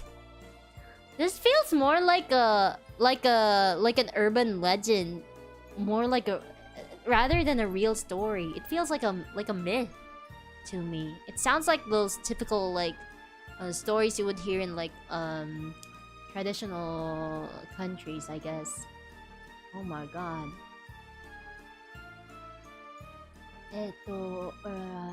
Now the man that told them all to make the tree houses directed that no one is allowed to go to sleep. They are all going to stay awake and see what's going on to happen next. An hour later, Cheong's wife's head turned again and smiled at them. This time her hand too raised up as if... No way! Raised up as if pointing to them. Yeah, it's like Regent's myth, right? Yeah. Sounds like it. Oh my god. By now, some of the men peed in their pants without shame. How did we get this detail? Was there a cameraman? Another man in the group thought for a while and said, "It looks like she's trying to tell someone or something that we are up here." Once those words were out, everyone started shooting guns down below around Cheong's wife's body. Another man said, "This is too scary. We all have to man up and stay till dusk. We are not going to take her body home. We will just bury her here." After talking about it amongst themselves, everyone agreed. By 4 in the morning, they climbed down, divided the men into 2 groups, a group to dig Cheong's wife's grave and a group to guard the surrounding. They managed to bury Cheong's wife's half-body. Before leaving, Cheong kneeled in front of his wife's grave and cried, "I loved you so much when you were alive. Why did you treat me so nasty now that you're gone? Is it because there is something or someone I cannot see forcing you to do this to me? No matter what, even though you scared me like this, I will love you always. Our life together will end this way. I'm sorry I'm not able to take you home with me." Last screenshot. Very short. After that, everyone came home and the story of Cheong's wife echoed throughout town. This story was first told by one of the men that went with Cheong that day, and since then it has been passed down generations after generations. Oh, なるほどね.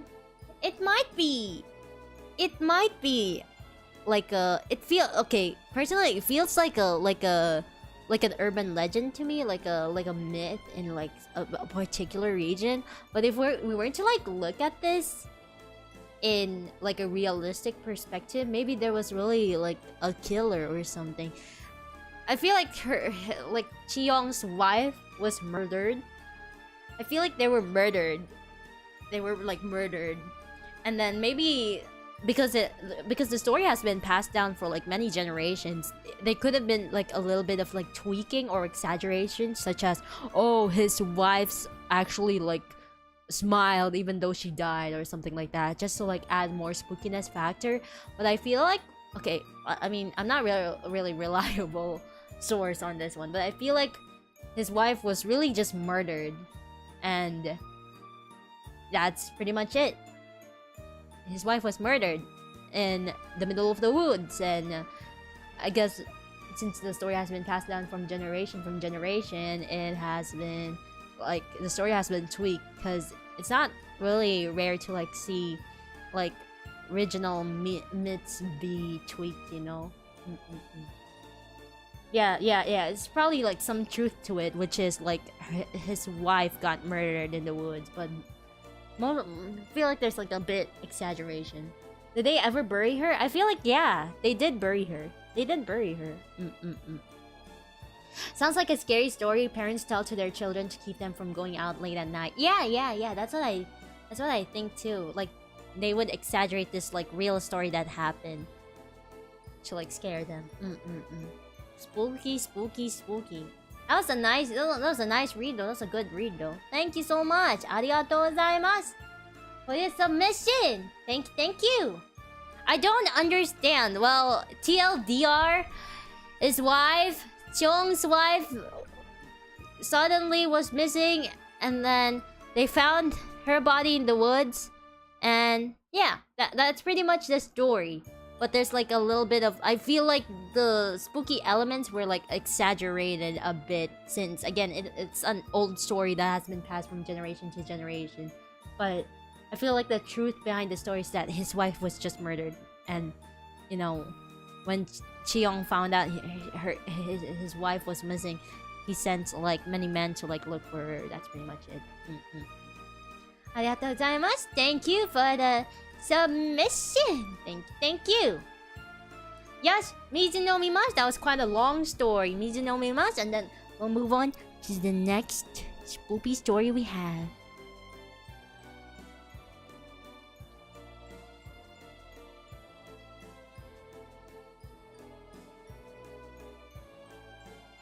Maybe she was pointing at her murderer that was among the men in the group.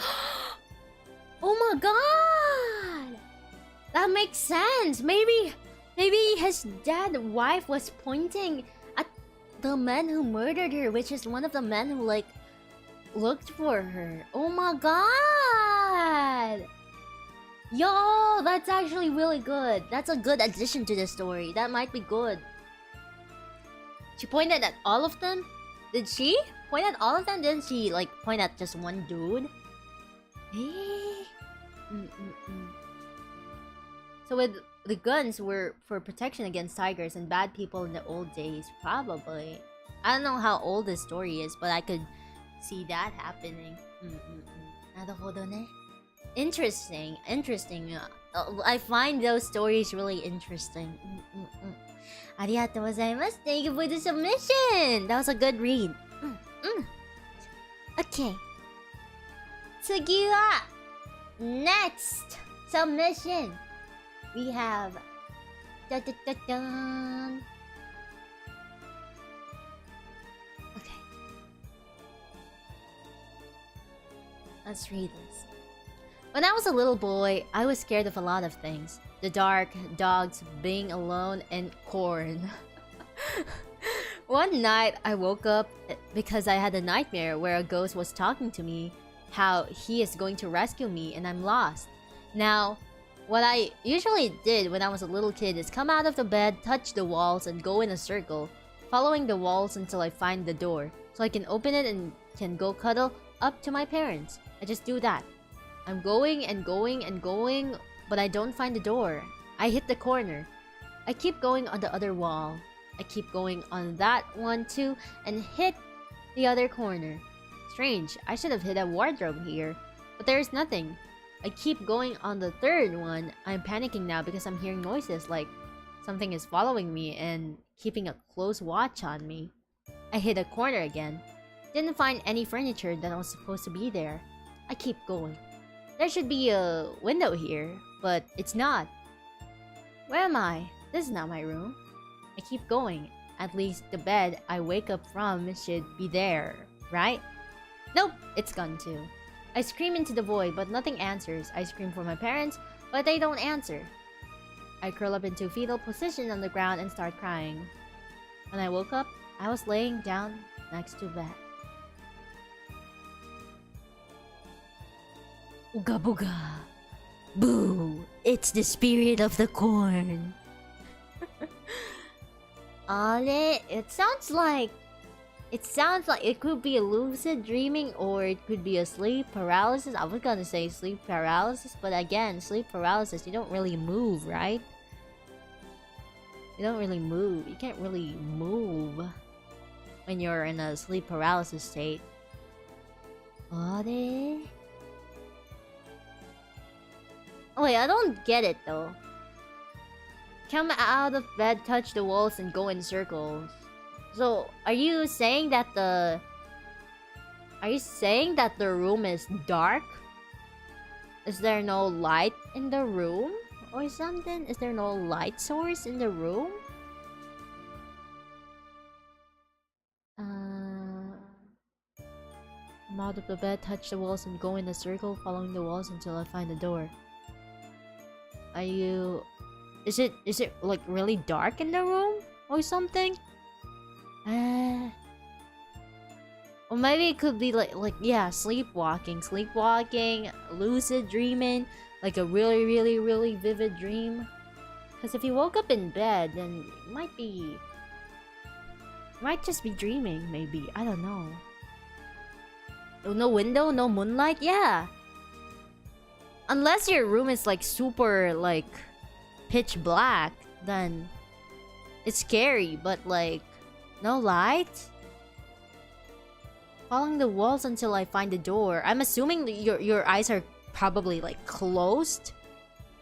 Or it's just super dark and you can't see anything. I'm trying to figure out this door. Like, I'm trying to figure out how this story works.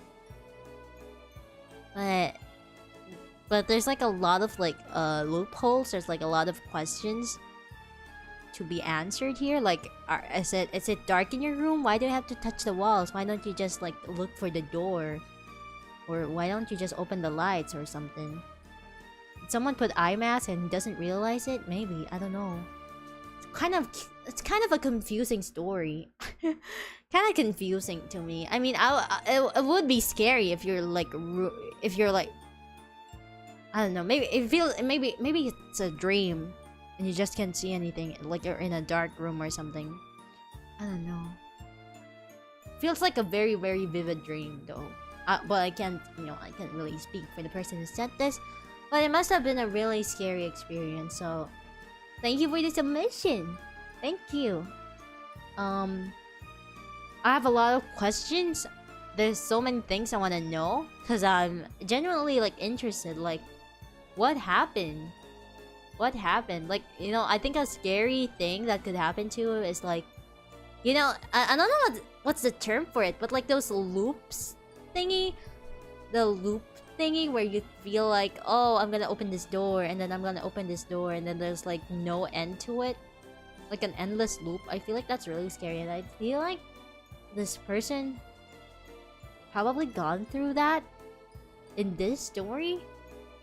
Like you're trying to like find the door but you can't find the door thingy, maybe. A bit confusing in terms of like there's like a lot of unanswered questions, such as is it a dark room? Were you dreaming or something?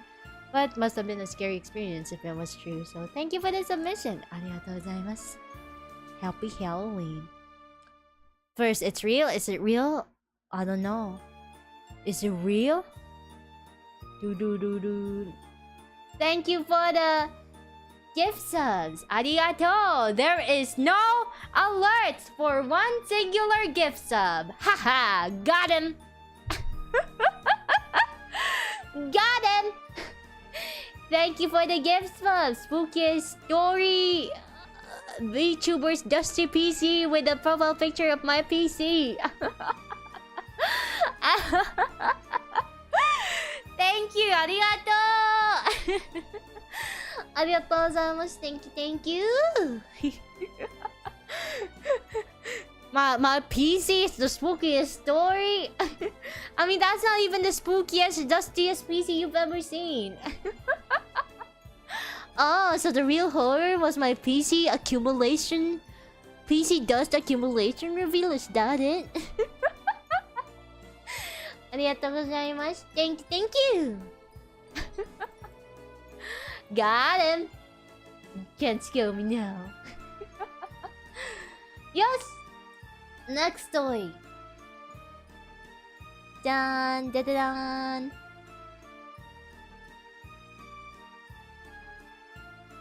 Let's read it. This is a true story. It was late at night. I was alone in my room, laying in bed with a TV as the only source of light. After a long day, I decided to play some video games on my PS2, and I happened to have chosen a horror game of all things. In the game, I was exploring a creepy abandoned mansion. Oh, this sounds like a creepypasta kind of a story. Like a creepy abandoned mansion, completely alone. So there wasn't much action, and after being tired, I must have dozed off while playing, the controller still in my hands. Horror games don't usually affect me, so I didn't have any nightmares or anything. Must have been asleep for only a few minutes, but as soon as I opened my eyes again, I saw it. On the screen, instead of seeing my character just standing in the darkness like before, I saw strange apparitions filling the screen. Ghostly faces showing up in one corner, then disappearing, then showing up again in another part of the screen. This had never happened in the game before. These weren't enemies, they weren't attacking my character, they were all looking right at me as if ready to jump out of the TV at any moment. Hey, Koi! I still had the controller in my hand, so I tried pressing random buttons, but the game wouldn't respond. It just kept showing me these creepy pale white faces, and I had no idea what to go. Koi! Koi! I don't like those! I don't like those, like, creepy game thingies. Oh my god. I don't like the spooky game features like that. What the heck? as much as, you know, as much as how funny people joke around about like how game creepypastas are like not true and not real and all, but like they still genuinely like scare me. Like I remember reading that like Zelda Ben drowned story the first time, and I was like super scared as shit. And even the Pokemon Lavender Town story, I was like scared as shit when I first heard about it. And like this one is a true story according to the sender. What the fuck? Go away! Turns out those faces were just a normal thing that happens when you leave the game. Fatal Fang, Tree Idol, Perfume. Oh. You almost got me! And my wireless PS2 controller had automatically turned off to preserve the battery. It wasn't anything supernatural, but I still wouldn't recommend waking up to see ghostly faces on the TV in the dead of the night. Leonardo Jones. Oh my god! Oh my god, thank god it was just a normal game thing. Holy shit, you almost got me! Oh my god! Oh my god, that was gonna be like one of those like creepypastas about the Pokemon one and the also the Sonic.exe. The Sonic.exe one? Holy schmoly. It sounded like this story sounded like all those like famous creepypasta stories. Like even the Zelda one. Thank god it's just like a normal thing. Holy schmoly. Thank you for the story. Oh my god. Almost scared me. Imagine if Apex characters look at you whenever you try to shoot someone. Oh my god. Yeah, any game glitches? Yeah, game glitches. Or even I genuinely get scared of like the blue screen of death. Especially the older ones. Like, during Windows 10 and higher, it's like less scary. It's like the sad phase. And then we're working on your PC. But like the earliest blue screen of death in Windows is the scariest fucking thing ever. I remember like having them on my old laptop, like my super old laptop, and I would like cry. I would legit like tear up and be like, holy shit, that scared me. Thank you for the story. That was a good read. Arigatou gozaimasu. Hi. Tsugi. Next one. Next one. Ta-da. Oh wait. This one. That's the wrong one. Already read that. Next one. Okay. Oh, this is one of the longer ones too. Oh no, buckle up, people. This is one of the longer ones. And when I read it, like vaguely read it, cause I have to like see if there's like anything bad. This was written like in a novel type one, like a novel type of reading. Oh no, writing. This is really long. So buckle up, people. This story was something I heard from a friend in the country. Here it goes. I shouldn't have warned them. We shouldn't have done it. We shouldn't have gone in the burial grounds. Out in the Philippines, in a town that would take the normal city dweller 4 hours to get by a jeepney ride. Having lived in this place most of my life, I often wonder how reality pans out beyond the limits of our closed-off world. Oh my god. It's like a book. We're like reading a book right now. It was one hot evening and I was drinking with my childhood friend Arnold. We weren't particularly keen on doing anything except thinking about hooking up with women during summer vacation. Hooking up with women? All of a sudden, my cousin Yale, I'm just gonna pronounce that, Yale University, Yale jumped in on our convo with a particular gig he wants us in. It was simple. He wanted us to join him in sneaking into our town's burial grounds, take a couple of photos of it, and then hand them to his friend who's looking for new tourist spots.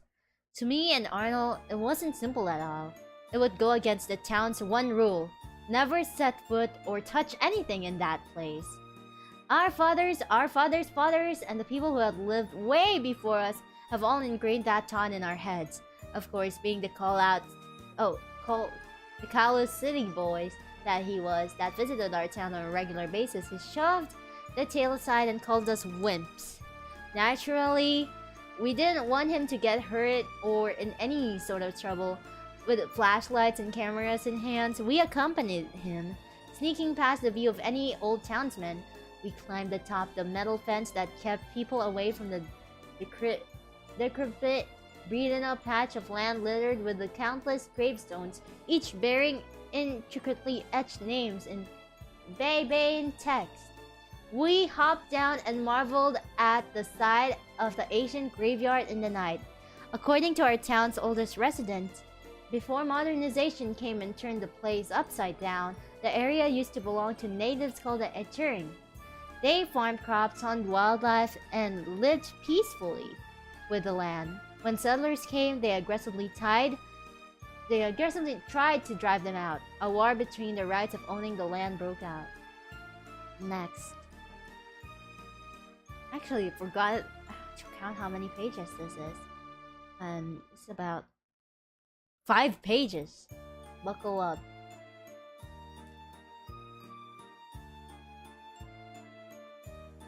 And in an effort to make a final stand, the brave warriors of the Echuring stood to defend their ancestral land and died there. Realizing what terrible bloodshed had inflicted, the settlers helped the families bury the dead. They made peace with the remaining Echuring and aided them in relocating. The Echuring warriors' graves became the burial grounds that the town now respected and dared not to mess with. To this day, it is believed that the Echuring have not left this world in peace. Oh no. Yale guided us on what to do. He gingerly took photos of every interesting detail in that burial ground. The intricate gravestones, the special grave markers that indicated the difference of each warrior slain, like a ranking system of their identities. Arnold and I followed his example. It was a chilly night. In time, we started to feel the numbing cold seep into our skin. Arnold's attention was drawn elsewhere. He saw a small altar made of rocks piled together like an ark. Inside it, a couple of earthen jars were lined up together neatly. Arnold pulled one of the jars out and dusted it clean. As it turns out, the text was written on it The text written on it, faded golden ink. Seeing what he did, I croaked in a hushed voice for him to return it. A bat passed by, spooking him. He dropped the jar. A loud smash echoed through the night. In an instant, the chirping of crickets and other night noises died. Like a presence had forced them to silence. We couldn't even tell him off. A fog grew around us. From the distance, we saw something take shape. A group of misshapen forms shambling out of the darkness. Really? Yale, Arnold, and I froze in terror. It was a group of wild-eyed, dark-skinned men numbering to 5 individuals. They wore only tribal G-strings, wow, from the waist down and were completely barefoot. Their bodies were riddled in battle scars. Each of them carried a wooden bow, an arrow, a spear, and a hunting knife. Zombies? There's a zombie on your lawn. Anyway, their eyes, red and twitching, screamed for murder. Oh no, my eyes are red and twitching. One of them lifted his spear with a single hand. He threw it effortlessly. The weapon sailed past my cheek and buried itself on the earth behind my heel. Yale and Arnold ran. The men prepared their bows and loaded arrows on them. Is this real? They fired it above their heads and the arrows plunged deep into Yale's back, forcing him down as he... Is this real? Screamed in pain. Arnold took an arrow on his heel. He fell. He shouted for me. I couldn't move a muscle. Fear had me rooted to where I was. I thought the men would cut me down from where I stood. They passed me, and I sank to my knees, shivering and peeing on my pants. What would people pee their pants, man? It's true, I was the one.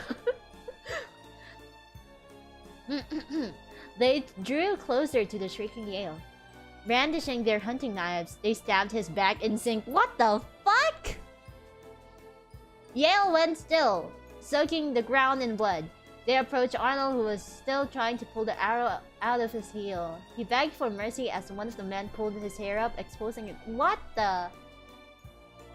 Exposing his neck? What? Okay, next part. Yeah, it feels like the Jeong's wife story too. Oh my gosh. Oh no, it's only 3 pages. I thought it was 4 pages. Are they? Oh no. Oh no.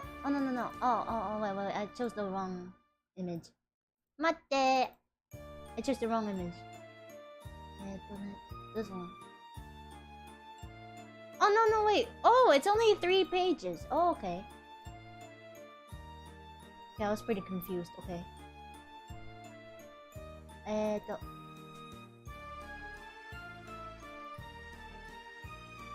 Okay, I was pretty confused with the formatting. Is it? Wait. Okay, exposing his neck. Okay, there we go. To my horror, they severed his head from his body and threw the head aside. The body collapsed, leaking crimson from the headless stump. Finally, they came to me. I thought I was done for. But they didn't move. They stared at me, uttered a single menacingly cold word in chorus. Uttering. They turned. One by one, they disappeared in the fog. Not a single trace of them remained. The smashed jar from earlier returned to the small altar, back to its untampered state. All that remained were 2 dead teenagers and me. Wait. They found us the next day. Everyone thought it was murder by my hands. It wasn't that simple. Arnold wasn't found decapitated. Yale wasn't found riddled in stab wounds. Their forms were found stiffened by rigor mortis. Faces carved in shock and tongues limply dangling to one side. Heart attack. That's what the autopsy told everyone. Again and again, they asked me what happened. I told them what they wanted to hear. All they could say was that I had gone insane. I know what I saw that night. The Atcherin came that night. They killed them both. They spared me, knowing that my blood was part Atcherin. How did you know that your blood was part Atcherin though? As one of their kin, they knew I would tell all never to set a foot in their land ever again. The end. Is this real? The writing was so good though. I'm invested. Good writing, I'm invested, but what? Origin story. It's the Terraria lore. They said Atchering when looking at him. Oh, so he implied that he was part Atchering. When they said that. Hey. It was like an illusion, yeah. So, both of his friends were dead. But because of heart attack. Of course it's real, would lie on the internet. Yeah, sure. なるほどね。I see. What era was this though? What era was this though? I wonder what time, what era, what period is this? Oh my gosh. But cameras were already invented, so maybe not super old. Wow. Thank you for the story. It's strange in a bad way. At least that was an illusion. Yeah, it's an illusion, but they died due to heart attack? Probably because it's too scary. Maybe the illusions were like too scary for them. 100% real or not? Yeah, confirmed. The story was real. I was one of the gravestones. Thank you! Thank you for the submission. Arigatou gozaimasu. Illusion as acid trip, mayhaps. Perhaps. We'll never know. We'll never know. But I can confirm it's real. I'm one of the gravestones in the story. Arigatou gozaimasu. Thank you for the submission. Arigatou. Next is...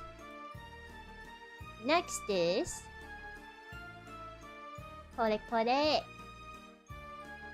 It's true, I was the fog. Hi! Next story. I think we're like halfway. Finished. Only way that could be real is if there was hallucinogens. If there was hallucinogens on the items they touched, but no, I doubt it. Oh, hallucinogens. What's that? First time hearing about it. What's a hallucinogens? Hallucination then.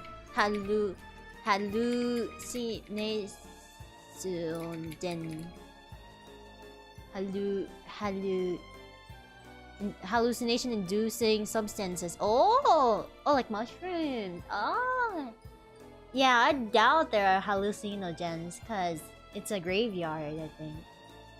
So maybe not. It's a burial ground. Yosh. Next story. 次はこちらです。Oh, just call me Vidya, Hindu. I live on Bali. I can say with confidence that Bali has high spiritual area level. Things like local spirit of predecessors, ghosts, and curse exist up until now, and able to influence human activity. Oh my god. I think it's kind of freaky if you live in like an area with like high spiritual energy or something like that. I guess it depends on your... I think it still depends on like people's beliefs, but like, pretty freaky to think about it. And I'm not kidding about this. Last year, I was inflicted by chains on my whole body. Once I sit or sleep, I can't move my limbs. I know for a long time my mom has high spiritual level, and it increased as she ages. I'm also able to feel it and even feel the damage itself. She sometimes had premonitions in the form of a dream or meet spirits itself. With it, she always tells us what danger will arrive and tell us what do we need to? Tell us what do we need to do? What I tell you now was the time when she didn't have much experience as much experience as now. Isn't that sleep paralysis? It feels like a sleep paralysis story, but let's read it. Let's continue. It was when I was second year on junior high, so it was 10 years ago. This is what she experienced on the same night she told me about it. I remember when she entered my bedroom and looked confused, then surprised at me, so I asked in wonder, "Mom, what's up? Did you forget something?" "What? Why are you here?" What?" I scratched my hair. "Aren't you on the next room?" No, I just done my homework and never stepped out of the room since afternoon." Oh. "Did something happen?" My mom then sat next to me. "Alright then, did you realize I was in the next room? I saw you there." "I'm here though." "No, I mean it. When I checked if you had to sleep, I met you still sitting on the bed, wide awake, reading a book, and it was an hour ago. I told you what's happening on my work today, and I even gave you a cup of water. We talked about an hour ago, and then I told you to sleep. I even still holding the empty cup from before. Then I turned the lamp off and closed the door. But then I entered this room because I thought I forgot to check the other room, and we're here now. We both checked the next room since both of us were unsure. I was sure it was you. Both the appearance and the feel I got was definitely you." "Mom, I'm sure you're not into alcohol." "You know it, but then, what was that?" "I don't know, let's just forget it for today." I don't know what my mom just meant. Is that a spirit? A so-called doppelganger? Did I just avoid my death by not stepping outside my room and not meet it? Or maybe some kind of warning by some sort of spirit? Guess I'll need to be careful from sometimes, and let's not tell my mom about this. The next day it was raining and I got into an accident. That day was raining and my bike slipped, it hit a tree, and good, but not on my case. I barely held my consciousness and preventing my body fall into a rocky cliff by hanging on plants nearby. What? After I climbed up and stood my bike, I saw there was oil on the road. I guess it was bad premonition after all.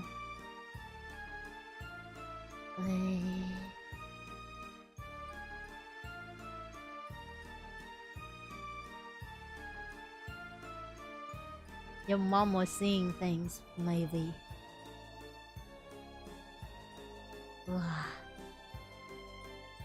I mean, almost avoided that. That's scary.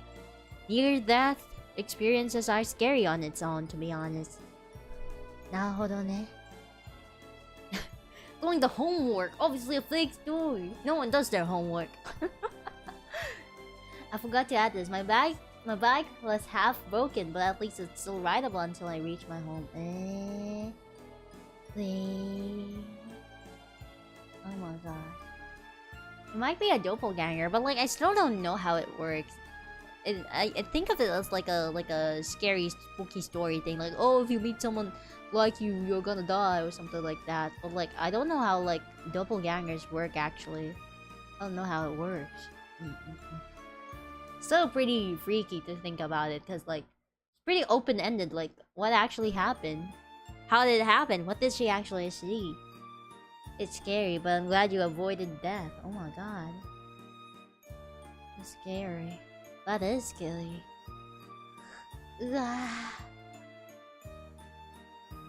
Thank you for the submission. Arigatou gozaimasu. I think it makes sense. I think it makes sense to like be scared, like her mom being scared, since they do live in an area with like high spiritual activity, so that is scary. That is really scary. Arigatou gozaimasu. Thank you. Wish I knew about this horror story thing. Oh, I got a few creepy true stories about what's happened to me and my family in the past. Oh my god. I'm invested. Yeah, I had the room open. I had the submission form open for like a few days, and I actually closed it like 30 minutes-ish before my stream started, so... Boy. Yeah, unfortunately, but we'll get them next time. We'll get them next time with more spoopy stories. Arigatou gozaimasu. Next story is... Oh. We got a few very short ones. Short but very powerful, very impactful. Dun 2008 was 14 years ago. Can you believe it? Can you believe that? Really though? Really though? I don't buy it. 9, 10, 11, 12, 13, 14, 15, 16, 14 years ago! No! Oh no! I'm not really scared by this because I'm not getting older. I'm like forever 16, so this does not scare me. This doesn't scare me. Kawaii ne. This doesn't scare me. Getting old now, I'm forever 16. This doesn't scare me. It can't hurt me. 2008 was only 3 years ago. Yeah. You look so good with brown hair. The red eyes are lovely as well. Yeah, it's my Halloween costume. I'm an e-girl. Oh my god. I want like creepy scary, not reality scary. Oh no! 14 years ago, what have we been doing for the past 14 years? I'm talking about demonic things. I'm actually like expecting like a story about like demonic things and like rituals and stuff like that. I'm actually invested in those kinds of stories. I think we don't have a submission about that, although I haven't read through everything, but maybe next time, maybe in our next Halloween stream at 2023. Let's go back to the Bo fanfic, please. This is too scary. Yeah, I should have filtered this chat. I'm sorry. I should have filtered this one too. Hi. Ali, you have to accept you're old. It's only scary if you let it be. Why will I? I'm not getting old. It can't hurt me. I'm unaffected by the years passing. I never get old. We're going to reach 2019 in the next few months. Time to flies. Yeah, true. True. Yes. Yes, yes, yes. Next submission. Ta-dun. Let's read it. The office building where I worked is said to be several decades old, filled with the ancient souls who perished in fire accidents years before renovation. And at night, many of my colleagues always said that they could hear the pitiful whimpering of the old ghosts who tried to escape.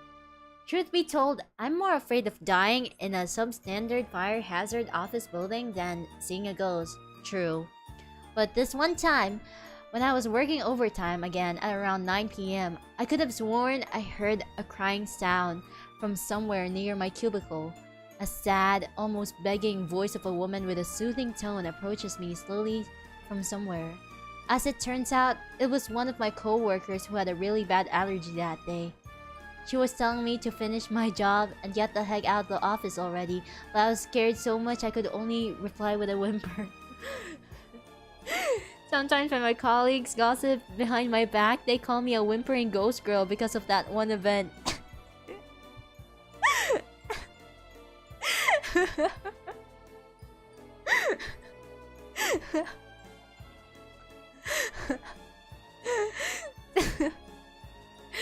Damn. I'm sorry that happened. I'm sorry that happened. I'm sorry. I'm sorry that happened. It's actually a sad story. No. No. So it wasn't a ghost. It was just a co-worker who had a really bad allergy that day. my god. I'm so sorry your coworkers called you a whimpering ghost girl. Oh my god. Thank you for the horrifying sad story. Is it really the coworker though? What if it wasn't the coworker? What if the coworker was the ghost? Dun dun dun. Dun dun dun. Thank you for this short but very, very, very sweet story. ありがとうございます。No, no, guys, the true horror of the story is working overtime. For real. That's the true horror of the story! It was just a disguise! The true horror is working overtime! Ah, no, not working overtime! Scary! Hi! Thank you. Oh no! Overtime without pay! That's the true horror of the story. Hi! Thank you for the submission. ありがとうございます. Next one. We have another very short but a scary one.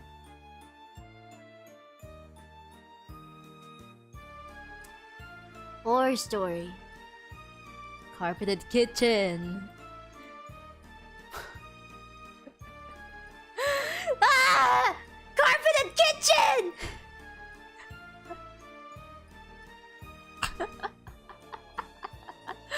Why would you put a fucking carpet on your kitchen though? Who does that? I don't know anyone who would do this. A house I looked at last year had one of those. Scared the hell out of me. What? That's scary.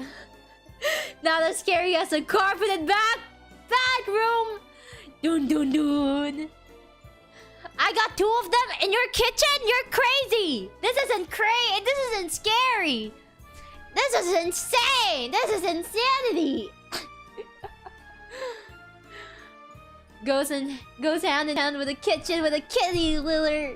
Ah, not the kitty litter in the kitchen. Ah! This isn't horror. That's just illegal activity. Officer, it's this person. Lock him up. Thank you for the short horror stories. A horror story in just 2 words. Amazing. Can you believe that? Hi. Next submission. We have... Dun, dun, dun.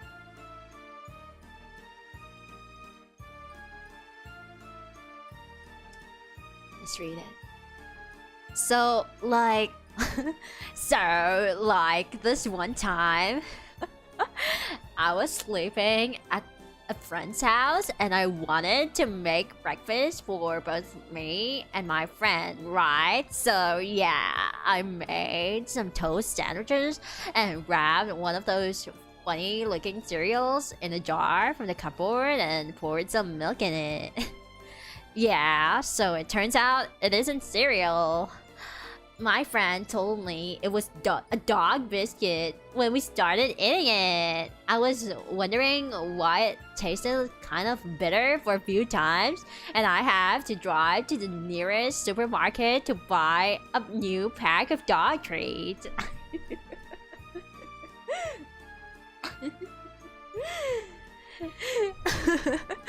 I couldn't help read it in a Valley Girl accent because they started with this.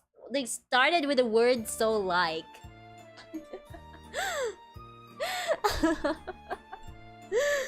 That's so fucking disgusting though. Imagine like taking a moment to like process its taste and be like, this cereal tastes kind of weird. How do you mix that up? Unless your dog treats, it's not in the fucking bag and you poured it in like the same container where you put your cereal in. Yeah. It might be that one though, because I know some people who like organize. My mom organized like they would take it out of the cereal box and put it in like containers and like put a bunch of stuff in like containers instead of like in a box, you know. So maybe that's what happened. They could have like mixed it up in that way. At least it has good nutrition. Yeah, for dogs. Yes, lay those dog biscuits, sis. But it's okay, isn't it? Is it okay to eat dog food as a human? I mean, it tastes bad, but like, is it really bad? Are you gonna die?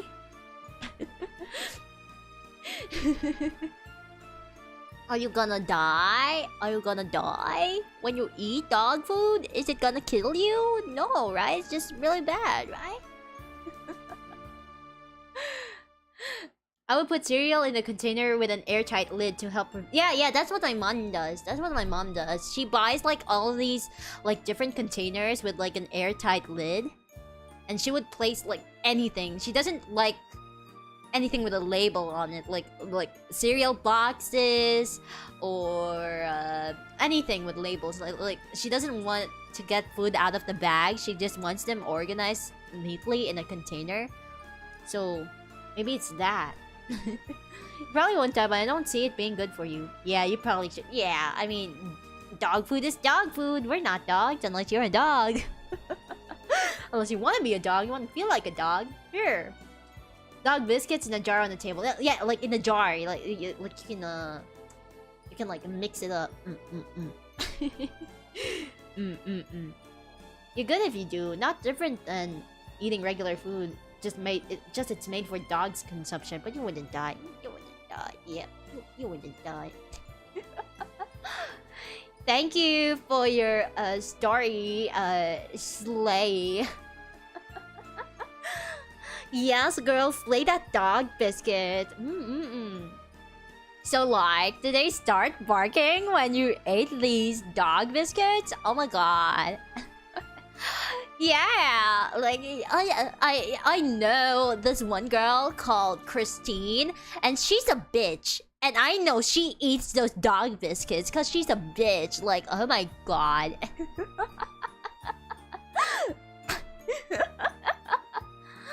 Oh my god, this girl, like Veronica, she's like a bitch. And I'm sure she eats the same dog biscuits that you ate in the story. Yeah, I'm not good at Valley Girl. Arigatou gozaimasu. Thank you for your submission. 次は next submission. Next submission. Back in my uni days, I was going home at around 4 a.m. And it was a foggy and chilly night. No taxis in sight, so I opted to walk back to the apartment. The streets are empty and there is a lone flickering street light. Street lights, people. Then I saw it. A severe, hovering bloody head on fire floating towards me, making eek eek that sound. I scrambled, running fast, nearly falling plenty of times. XD. Oh, I nearly forgot to mention I was sleep deprived, playing games at the Neft Cafe, and we were drinking all night. Maybe it was just a hallucination, or maybe real. I don't know. Bork. Yep. You were drunk. You were seeing things. You were sleep deprived. You were playing games, and you were drunk. So, it's not a ghost. The real horror here is using XD. At 2022. XD. And it's 4 a.m. So 4 a.m. is spooky hours. 4 a.m. is spooky hours. Real spooky hours. Real ghost hours. So it might be a ghost, but I'm pretty confident with like 3 factors in here. So there's like 3 factors. You're sleep deprived. You're more prone to seeing things. Number 2, you were playing games. You could have been seeing like a game character or something, a game monster or something. And number 3, you were drunk too. So the likeliness. Oh, also it was 4 a.m. So that's 4 factors. So the likeliness of you seeing things rather than it being real is, yeah, most likely you're just seeing things. You're drunk. YouTube automatically turns it into an emoji? XD? Really?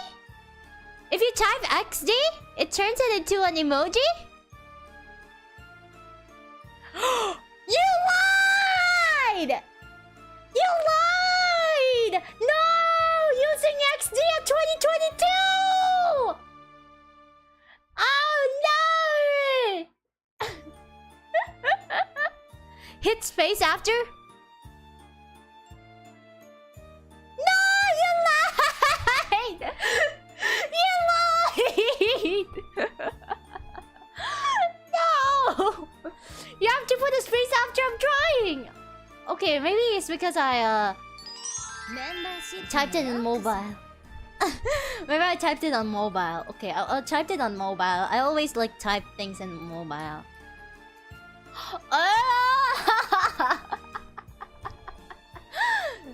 Super Baby Chat, arigatou, thank you, let's go! You got played like a little bamboozle. Okay, it worked now, okay. Okay, I thought you guys were trying to troll me or something into using XD at 2022. Thank you, arigatou gozaimasu, thank you for the submission. My take on your submission is that you're probably just seeing things. Hi. Tsugi wa next. Actually, this is like the last 3 submissions because I had to filter like some bad submissions. So those are the last 3 submissions. Woohoo! Almost there. Let's go.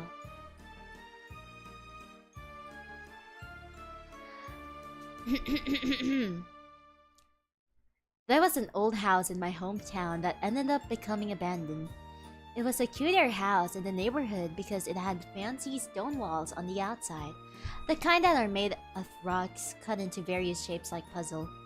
After a year or 2, the grass in the yard had become very long, and as I was still a young boy of 7 or 8, it even grew taller than my head. It must have become a popular spot for kids to cause mayhem, because every month or 2, I would pass by that house and notice more damage. A few shingles were missing from the roof.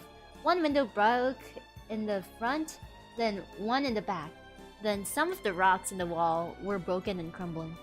That's when I thought that the house was cursed. Oh no. The cursed house story.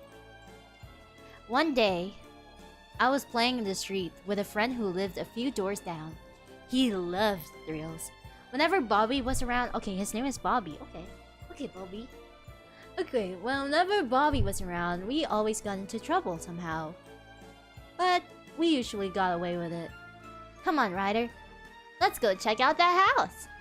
I wasn't really afraid of it, so I didn't get too excited right away. That place? Okay, I guess.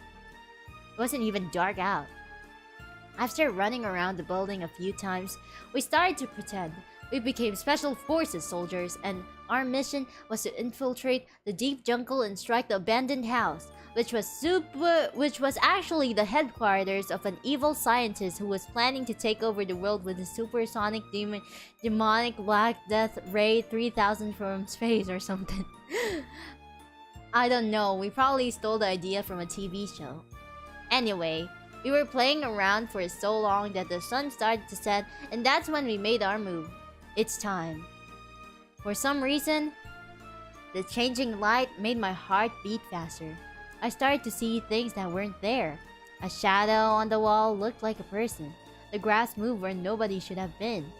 Be careful, I think there's a snake over there, I whispered. Stay quiet. I just wanted to get out there. Get out of there. Come on! We need to get in there before somebody sees us! Okay. What's the continuation? Okay, continuation. actually, this is the second to the last one. Okay, this is the second to the last one. Hello, Erina-chan! Hi, Erina. Thank you for the raid. I hope you had a good stream. Hello, Erina. Hello, Makines. Arigatou gozaimasu. Thank you, thank you. We're reading horror stories right now. And we're almost done, actually. We're almost done, actually. We're almost done, actually. But welcome, welcome. Yes, the continuation.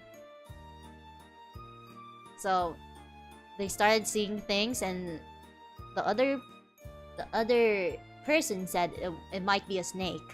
Okay. Yes. Yeah, spooky horror stories.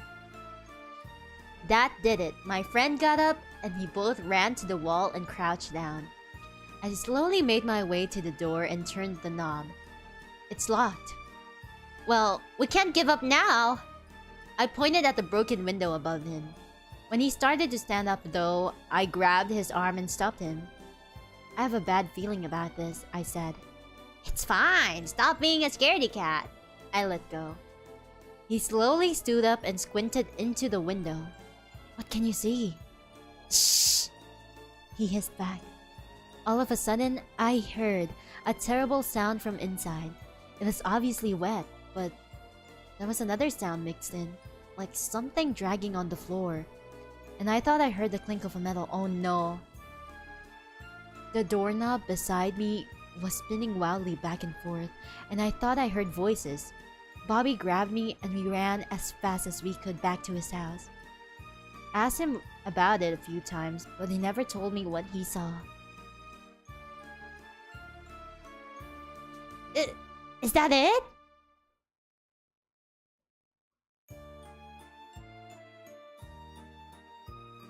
What was that? Was it a real person? Hello? Are they? I thought it could have been like an animal or something. Cause considering it's like an abandoned building, an abandoned house kind of thingy, I assumed it was like an animal, like like a snake. But like another sound of like something dragging on the floor with a clink of metal. I don't think so. Yeah, left us in a cliffhanger. Damn it. Bobby, the homie not snitching. Bobby! Bobby, tell us! Come on, Bobby. What did you see, Bobby? Come on, Bobby. I know you know something. You know something, Bobby. Come on. Well, the evil scientist? God dang it, Bobby. The horror story is that Bobby left us in a cliffhanger. That's the real horror story right there, people. Damn it, Bobby. Hi. Okay. And wait. That's our second to the last story. I'm sorry, we have to leave it at there because Bobby never told us. Bobby never told us anything. Maybe Bobby was the real ghost. All my homies hate Bobby. The real horror story. Okay, this is our last submission, actually. Which is pretty perfect because we're almost running the stream for 3 hours now, and I don't want you to sleep very late after hearing all these spooky stories. So, our last submission for tonight.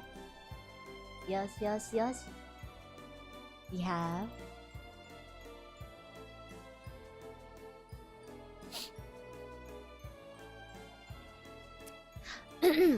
one time my phone died and I had to go out, so I borrowed my mom's phone. And it was fine with her because she doesn't use her phone much. I carried on with the rest of the day, and I remember one VTuber I religiously watch had a stream, so I popped on a stream first, casually while I drove home. I left something really cheesy in her chat, somewhere along the lines like, "Hey VTuber's name, just dropping by to say have a good stream," and that that Lube, you see you around. I was comfortable enough because I always join her streams and chat a lot. And she's pretty chill with it. And it was my mom's real name that appeared in her chat.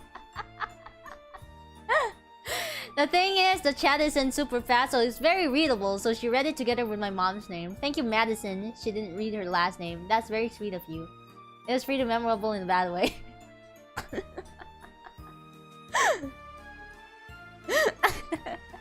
Whose mom is this? Yo, if that were to happen to me, I'll be like, whose mom is this? Whose mom is this? Hey! Whose mom is this? Well, that's a horror story. I mean, I wouldn't know though. I wouldn't know if it was your mom. Like a VTuber wouldn't know if it was your mom. So like, all good, I guess. It's not scary, but like, horrifying cringe is the category of this one. Yeah, you wouldn't be doxing yourself or anything, right? You wouldn't be doxing yourself with this one. Then don't worry. I think it was pretty sweet though. I think it was pretty sweet of the VTuber though to still thank them. Yeah. This is embarrassing. Yeah. Probably memorable.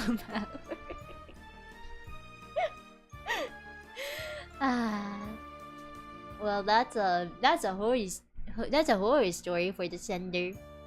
But thank you for sharing. Thank you for sharing.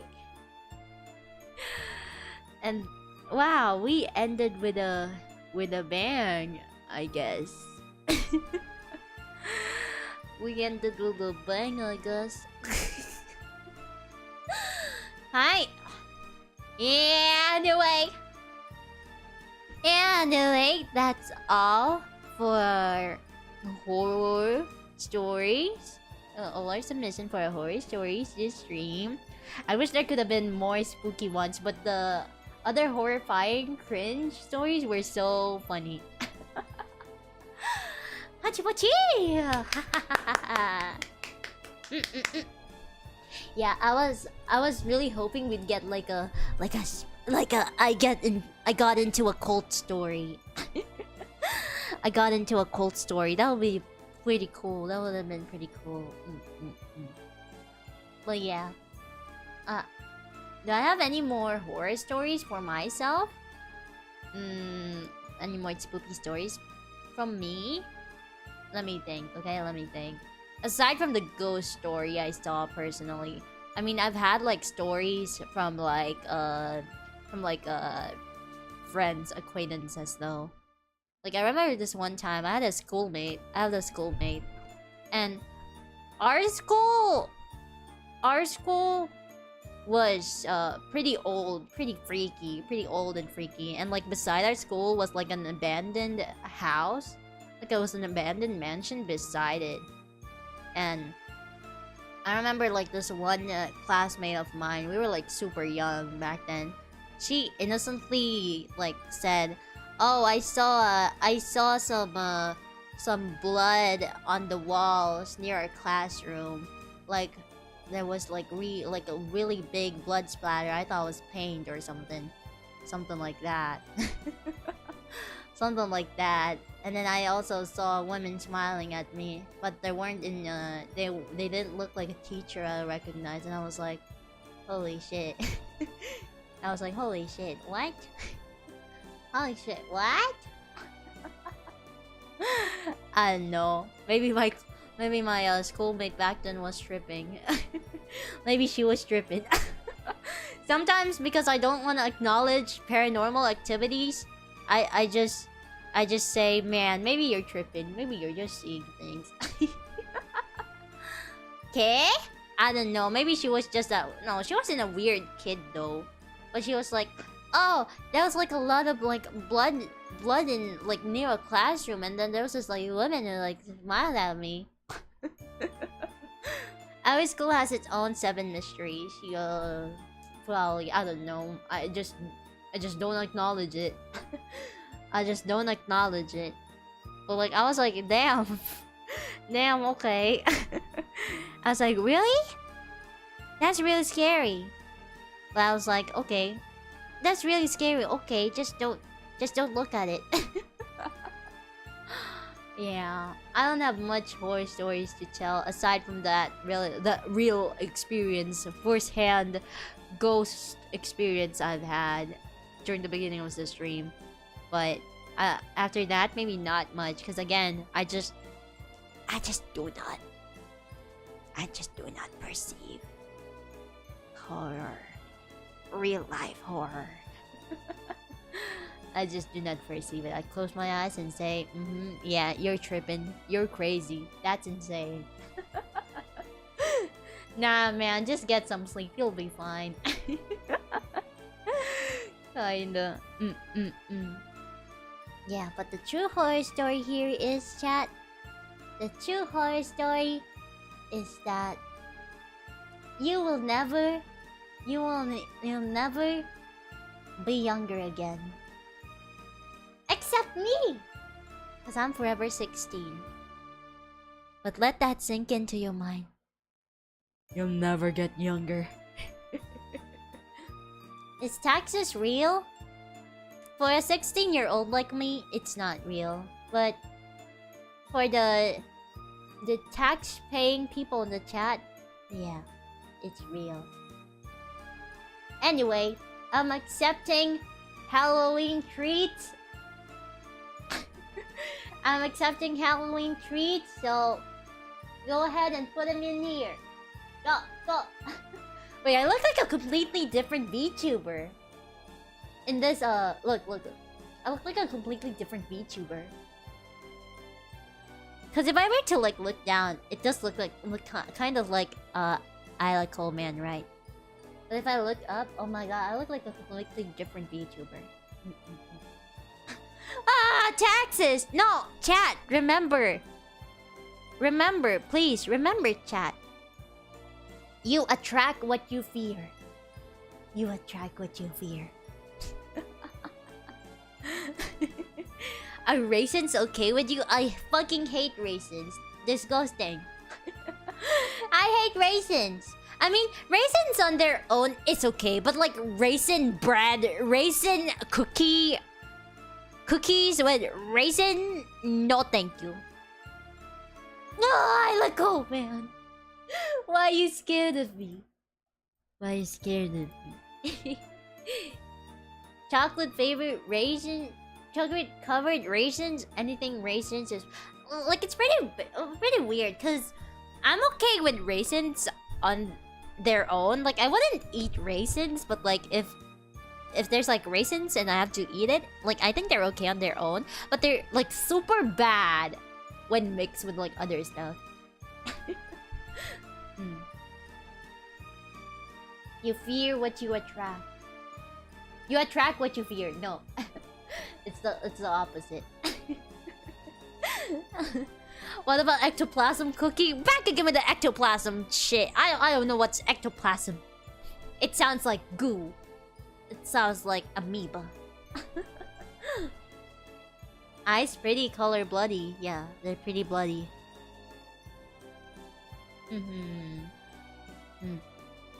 I wonder what happens if I go back to my normal eye color. Okay, I'm gonna go back to my normal eye color.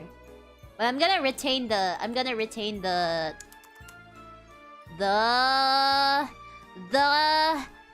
hair color. Okay, wait. Let me try. Eto ne.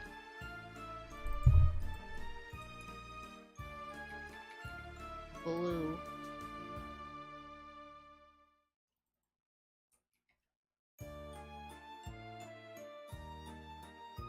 Where is it? I wonder what I look like. Eto ne.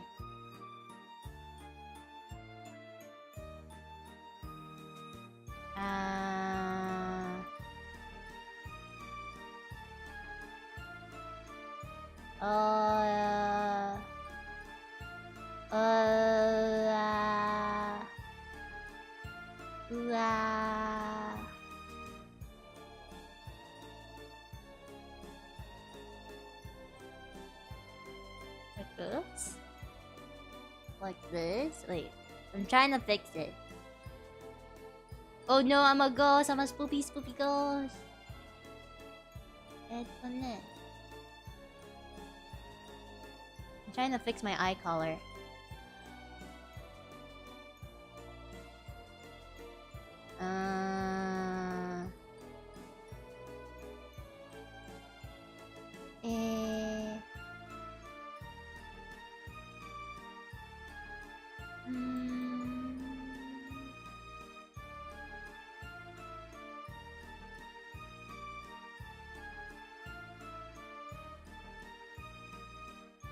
Don't worry, I'm gonna return.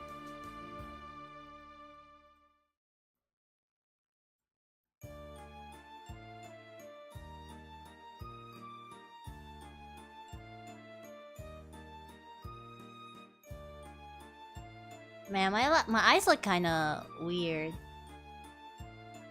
I feel like I didn't like. Yeah, the colors aren't like a big match. They don't. Oh yeah, it's not a match.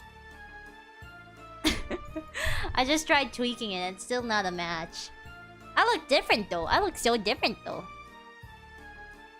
Oh. What if I tried to remove the basket? Let me try removing the basket. I look so different. What? Okay. Oh my god. Oh my god, the eye colors are so uneven! The eye color is so uneven. I'm so bad at tweaking stuff. Oh. It looks so different. This isn't even like my normal eye color. But think of it as like a heterochromia, like a low-key heterochromia. Oh my god. Ugh. Oh my god! I don't know. I don't know how to describe myself. Ah. Ah.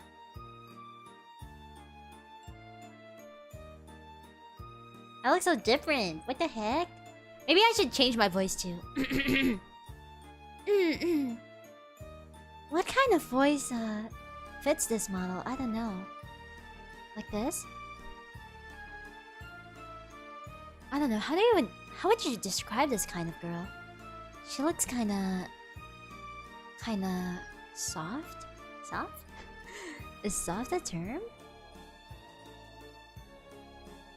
Yeah, she has like a little more mellow voice, probably.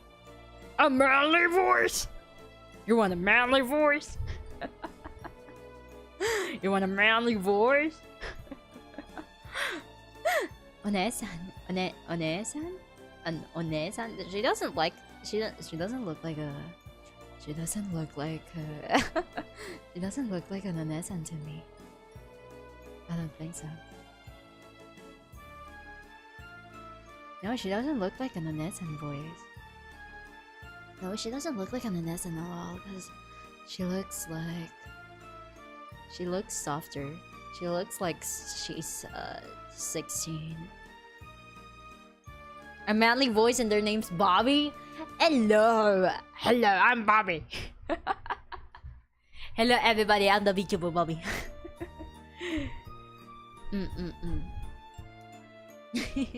Texan voice, howdy! Howdy! Howdy, I'm Isla.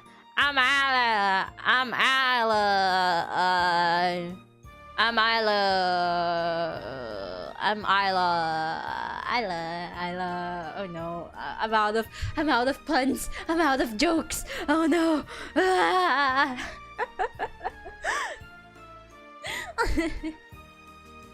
I'm out of jokes. Oh my god. What other? I'm Isla. I'm Isla, everybody. Hi, nice to meet you. My name is Isla.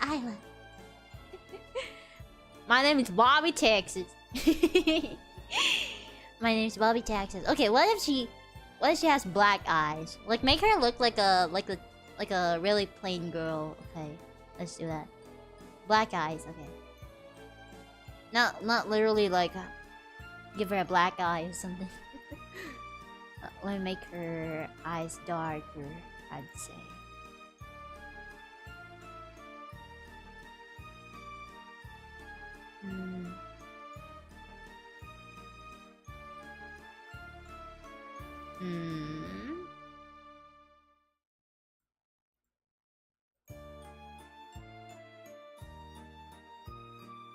Okay, I can see it.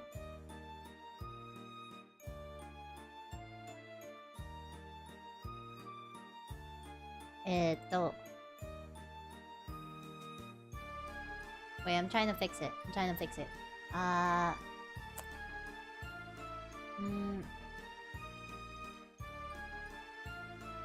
This?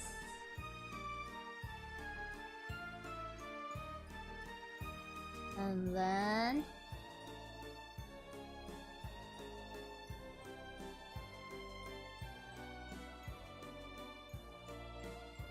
Oh my god, now I look like a normal girl.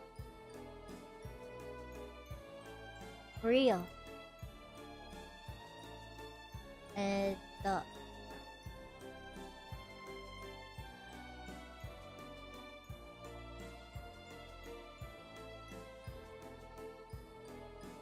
Okay, are you ready? I look like a normal girl now. Now I look like a normal girl. Hi, I'm a normal girl.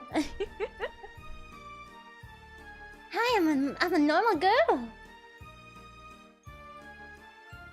Oh my god. Have you ever seen a VTuber who's like so normal? Like her character is literally just normal. Just a normal girl. Hi, normal girl. Hi. I'm a normal girl. Cause like VTubers always have like the craziest designs, right? And I just look like a super normal girl. Like this is Isla when she's not streaming, probably. I don't know. Yeah, an NPC. Hi, I'm an NPC. Hi, I'm an NPC. I look pretty plain here. Like, who is this girl even? Isla without her wig. I don't wear a wig. I don't wear a wig. What are you talking about?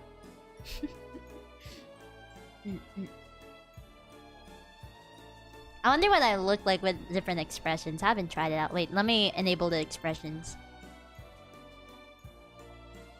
Okay.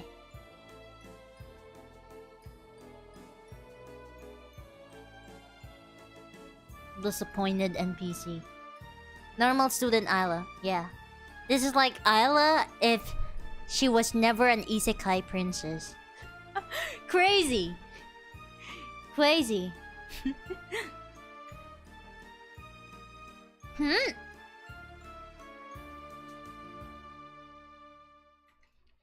You forgot to do your homework again.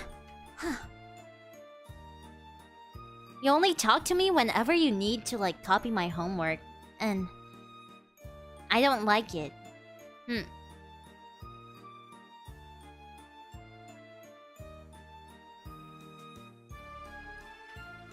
And then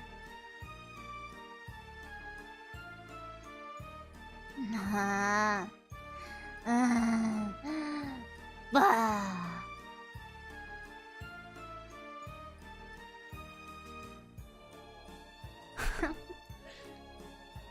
You'd have like a blushy face too.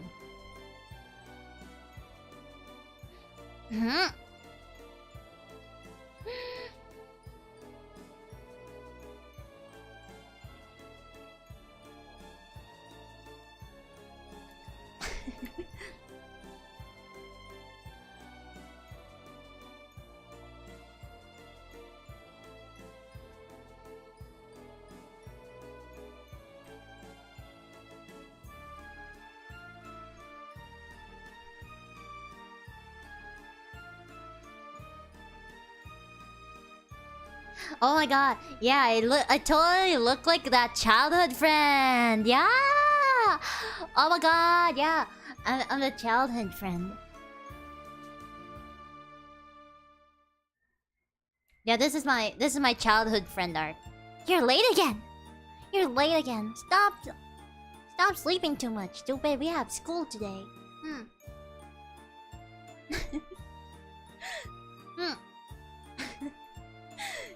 Yeah, I could totally be like that childhood friend. This is my Osanana Jimmy art.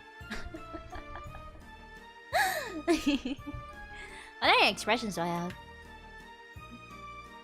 Halloween. Oh no. I forgot to color my eyebrows. I just realized I forgot to color my eyebrows. I still have the normal. I should have my eyebrows darker. She carries toast in her mouth. Oh damn, I don't have the toast right now. Other expression. Oh, I have the angry face, the disappointed face.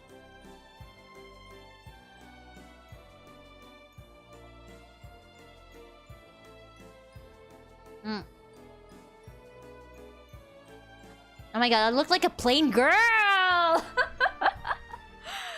look like a plain girl. Can we get RGB Isla? It's so hard to color stuff actually. Like, it's easy for like other girls like Lua and Miryu, but like my live 2D files, my art meshes are like so all over the place and they don't really have like labels. They're just numbers. It's not like, oh, hair 1, eye, left eye, right eye. It's nothing like that. They're literally just numbers. So like my art meshes are like so all over the place. It's hard to like customize the colors. The best I can do is like change the eyes. I'm such a plain girl. What's my personality? I don't have a personality. Holy shit. Oh no. Angry face would be perfect. Like this. Stop oversleeping, dumbass. We have school today. I can't believe I'm coming to pick you up again. Yeah, I'm the childhood friend. This is my childhood friend art.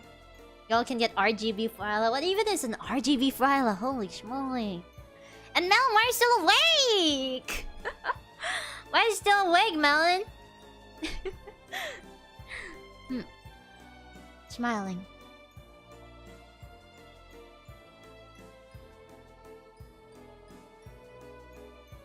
Okay, we're gonna have a little horror in here. Isla Coleman isn't real. This is the girl you've always liked. It's actually me. Deep lore! Deep lore! Isla Coleman isn't real. This is actually the girl you've been simping for. This is the girl you've been in love with.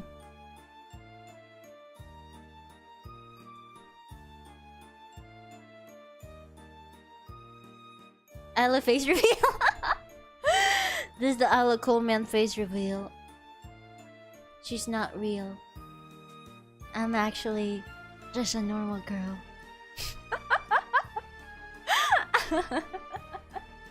Scary! That's some scary lore right here. That's some scary lore right there.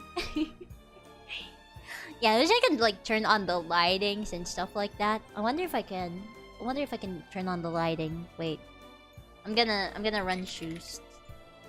Wait, I'm gonna run the program. Wait. Alice never real. She's not real. Neither is Chat. And I'm just a normal girl all this time. Scary! Wait, let me run the other program.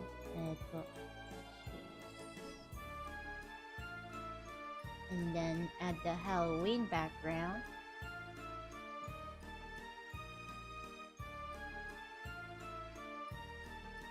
And then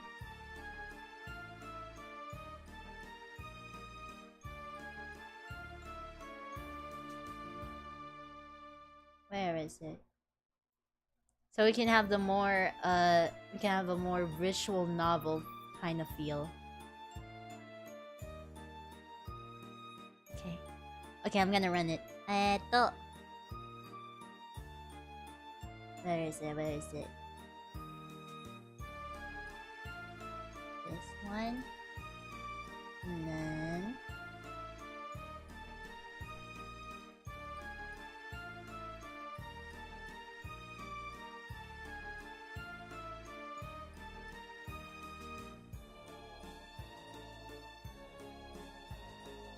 Where is it? It's not running.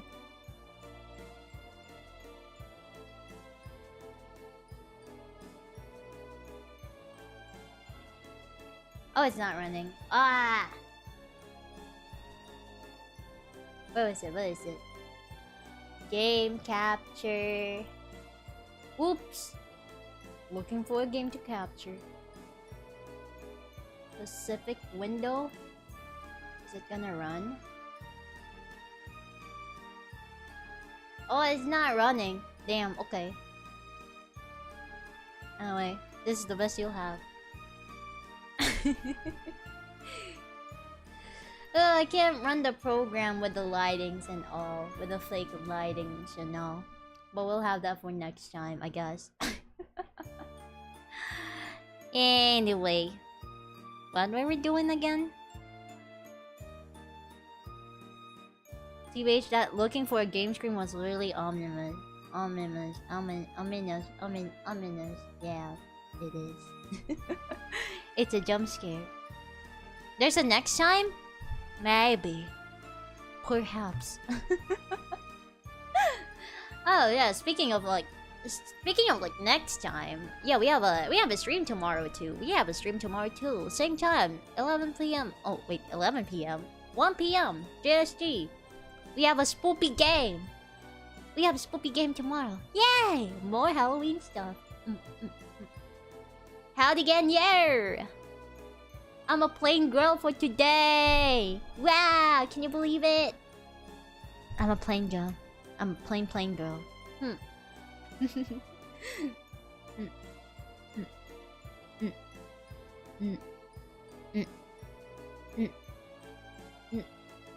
Ah. The eyebrows are bothering me so much. I forgot to color the eyebrows. Holy smoly. But we're not gonna do that today. I have to like find the art meshes for my eyebrows, and there's like 100 of art meshes. Can't beat Spooky Month. I mean, I'm not the biggest fan of Spooky Month. I don't like spooky things in general, and I'm not the biggest fan of spooky stuff. Plus, you know, I don't really get Halloween candies at this age, I guess. But yeah, that's okay. I mean, I'm celebrating Halloween with you guys, so it's the best I can offer. This is the best I can offer to chat. Like, I imagine you guys to be like trick-or-treating into my chat, and like, this is the best treat you can get. Yeah. Imagine showing up to trick-or-treat and your costume is plain girl. Yeah, this is my Halloween costume. I'm a plain girl. I'm a plain girl for Halloween! Yeah, that's my Halloween costume. I look like a completely different girl. What the fuck? I look so different. Would you support me if I dyed my hair darker? And wore contacts? Would you support me if I was a plain girl? I look so plain. Oh my god.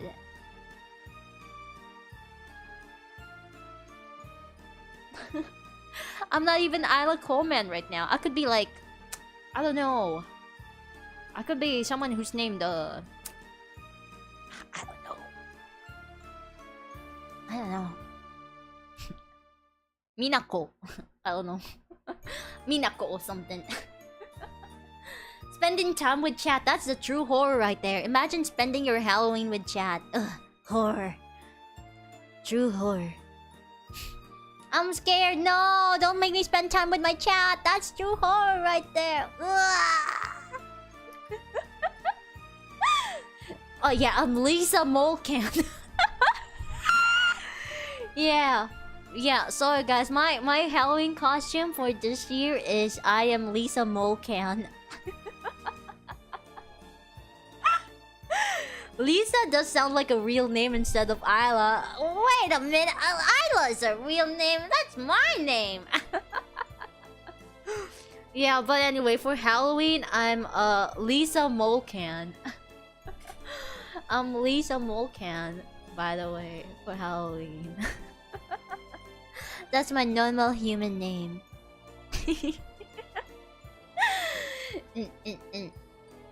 Anyway, I have so many Halloween costumes. I have the e-girl earlier. I just impulsively said e-girl, but it's more like a Isla alter. It's Isla alter, which we can like say, oh, she's like a vampire or some sort. But that we'll just call her Isla e-girl, and then we have Lisa Molcan, aka my normal form, and and we have the ghost Isla from earlier. We have the ghost Isla from earlier too. Who's Lisa Molcan? It's me. Lisa Logman, Lisa Coleman. Yeah. Like a normal French girl? Bonjour. Bonjour. Bonjour. Je m'appelle... I'm Lisa. Je m'appelle Lisa. New Color Pro member? Yeah, I'm Lisa Molcan from Generation 4. From Gen 4. Hi, everybody. Wait, I should change my voice. Hi, everybody. Hi, everybody. My name is Lisa Molcan. I am from Generation 4 of Production Hawaii. What's my lore? What am I? Who am I? I'm just a plain normal girl. Lisa Bonja. Bonjour. Bonjour. Bonjour. I wonder what other Halloween items do I have. I do have like a witch's hat too. Wait, let me put that on. Witch hat. Witch hat. Witch hat. I have this. Oop, that's too big. Oh, I'm a hat for Halloween. I have this. Oh wait, yo, I kind of look like a. Wait, what's that? Little Witch Academy? Little Witch Academia? Character, because they have like the same color of like the uniform. Yeah. Yeah, Little Witch Academia. Yeah. Oh my god, so good. I'm a witch! Boku no Witch Academia! Akko! So, like Akko! Yeah! Yeah, because we have like the same shade of like uniform. They have like the same color for their like uniforms, like the robes. Oh my gosh. Yeah! Yeah! Yeah! Yeah, I'm Lisa Hexman now. Okay, so do we all collectively agree that my name is Lisa? If I wear this, my name will be Lisa. My name's gonna be Lisa. Melon, Lisa Hexman. Wait, Melon just sent me something. What the fuck, Melon? Melon just sent me something. What is this? She literally just updated Fryla again. Again at 3 a.m. Didn't you popped into my chat after finishing work and now you just made something again? What? Melon, you're crazy. She's crazy. Please go to sleep. Is this what you do on 3 a.m.s? On your normal 3 a.m. nights, Melon? Wait. Let me load it into my Baited studio then. Dun, dun, dun, dun, dun, dun.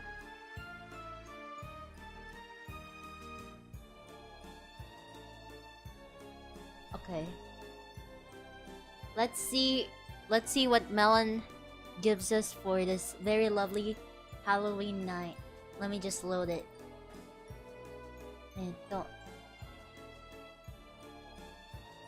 Let me just load it, okay, chat? Give me a second. Melon's crazy. She's crazy. She's legitimately insane. Melon is insane.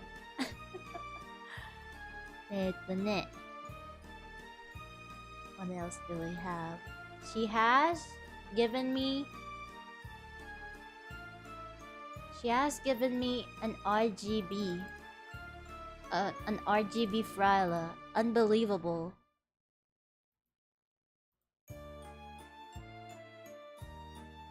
Animations. Okay. He just gave me something. Okay.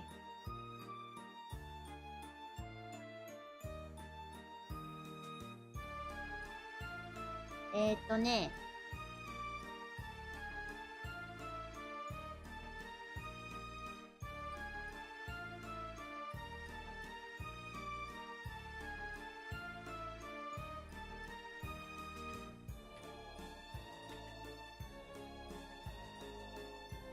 Man.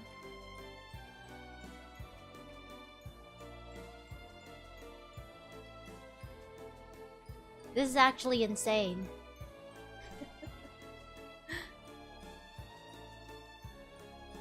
Okay.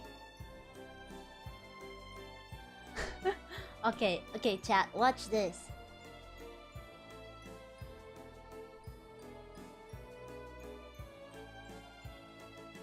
So, Melon added 2 new things to my live 2D model. To Fryla's live 2D model. It's insane. It's crazy. Okay. The first one is...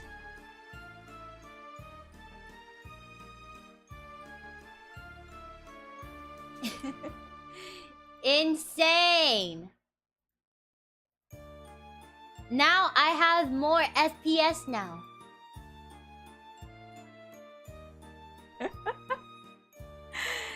And then, if that's not enough for you... Whoa! I'm doing a spin. Whoa! Whoa! I can't spin with the RGB. I can't put them together. I can't toggle them together. But this is it. Ooh, rainbow RGB. Thank you, Subastika. Arigato, Travelation. Thank you. It's a spin to win.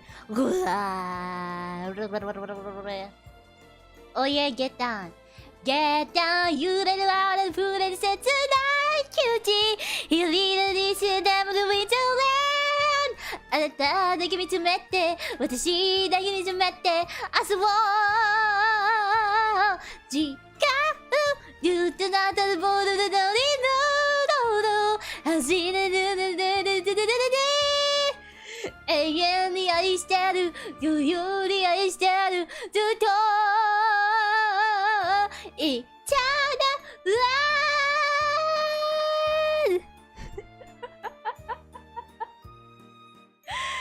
Insane. My VTuber mama for Fryla is insane. Make this a short. Quick, make it a short. Get down.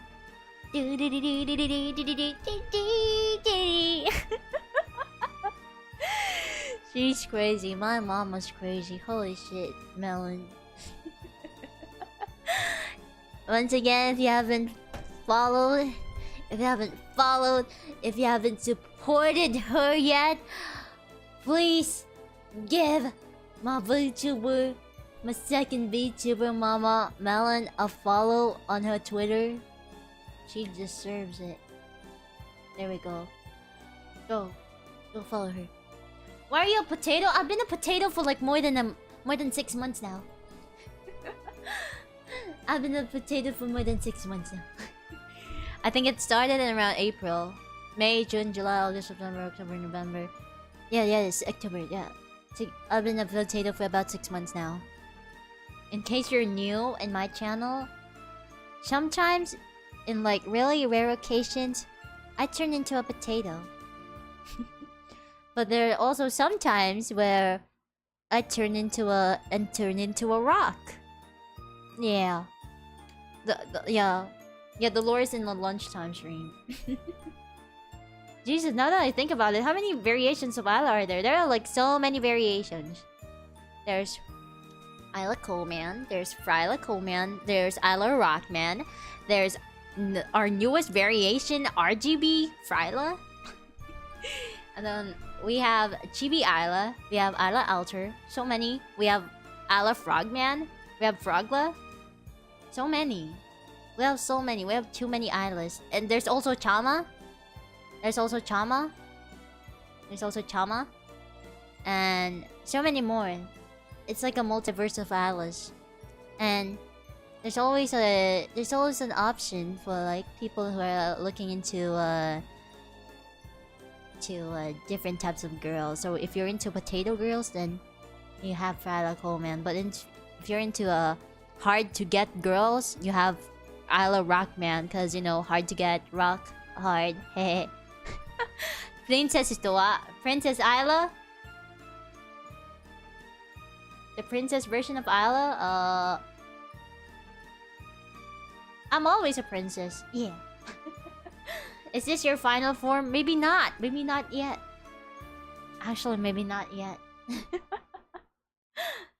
Normal NPC girl in daylight, but in the night she's an RGB potato. Yeah. Can you believe it? Can you believe it? People have a potato fetish? Yeah. Yeah. Yeah. Yeah. Eventually there might be a Eula instead of Isla. Yeah. Who knows? Just like the universe, you know, there's a lot of undiscovered stuff in the universe, you know. The universe is so vast, so big. There's a lot of what's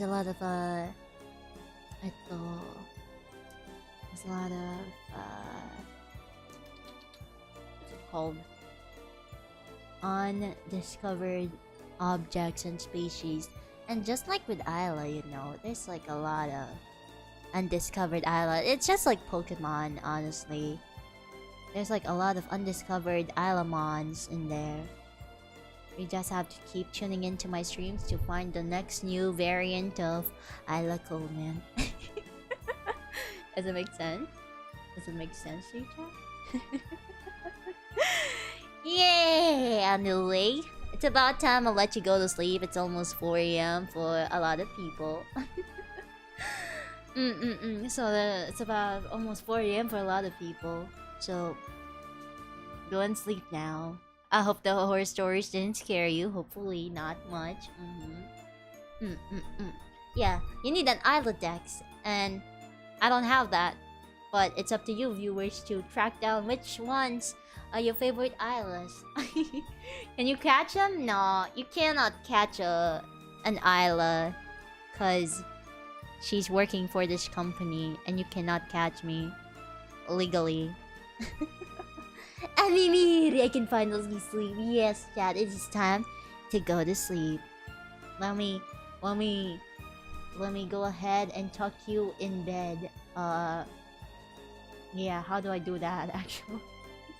How do I do that? Okay, wait. Okay, I can do it. I can do it. I can do it. Okay. Ito ne. Where is it? Where is it? Let's get this.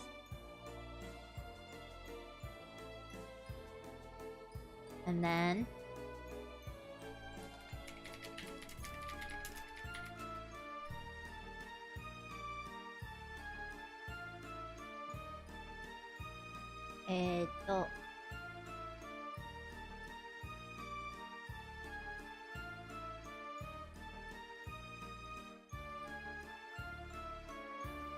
let me just load the image. Okay, chat. It is time for you to go to sleep. Here's your blanket. Time to tuck you to bed. It's Mimir time. Mimir. Mimir, chat. Mimir. Time to go to sleep. Okay? Okay? Mimir. Mimir. Sleepy, sleepy, sleepy time. It's time to sleep. It's time to sleep. Amimi. Amimi. Time to sleep. Good night. Amimi. Amimi. Amimi. Amimi. Amimi. Time to sleep. Sleepy time.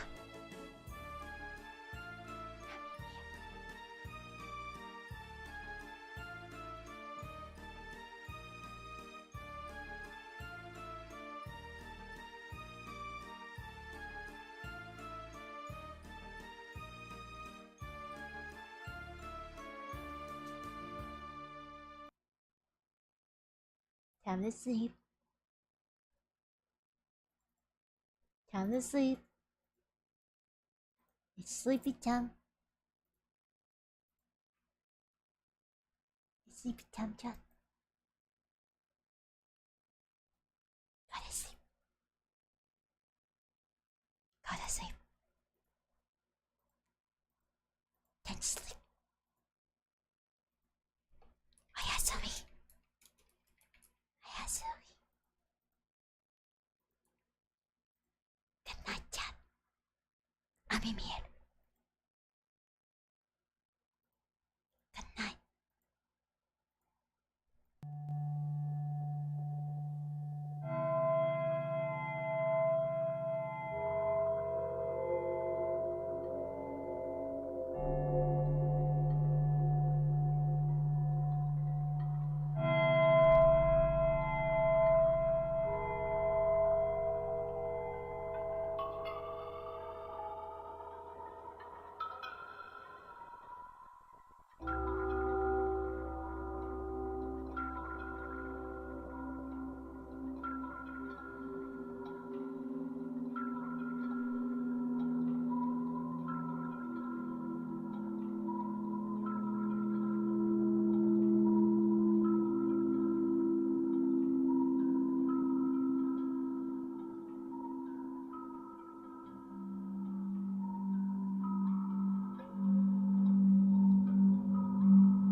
Anyway, nice to meet you. I'm your sleep paralysis demon.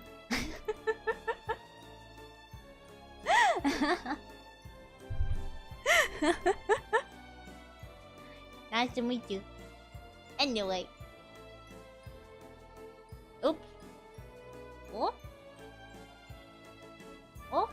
Oh, there we go. Okay, chat. Good night. Good night, chat. お疲れ様でした。Good night. I'm Mimi. I'm here now. I'm the savior of your sleep paralysis. I'm the savior of the sleep paralysis. I'll beat up your nightmares and sleep paralysis demon. And you know what I mentioned earlier? What I mentioned earlier in chat about someone just telling you to have a good night's sleep and sweet dreams so you would have no sleep paralysis? Well, here is it. Good night, chat. Have a sweet dream. Good night! お疲れ様でした! I'm so zoomed in. Bring that back. Okay, there we go. Yay!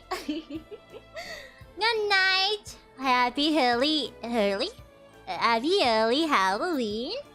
Happy early Halloween, everybody! It's not over yet. We're still having another spooky stream tomorrow, which is a game stream. Luigi's Mansion, same time, 1 p.m. JST. So I'll see you tomorrow. Ne? Good night, sweet dreams. Chat, good night. Don't let the evil Fryla get you tonight. Good night, Amimi. Good night,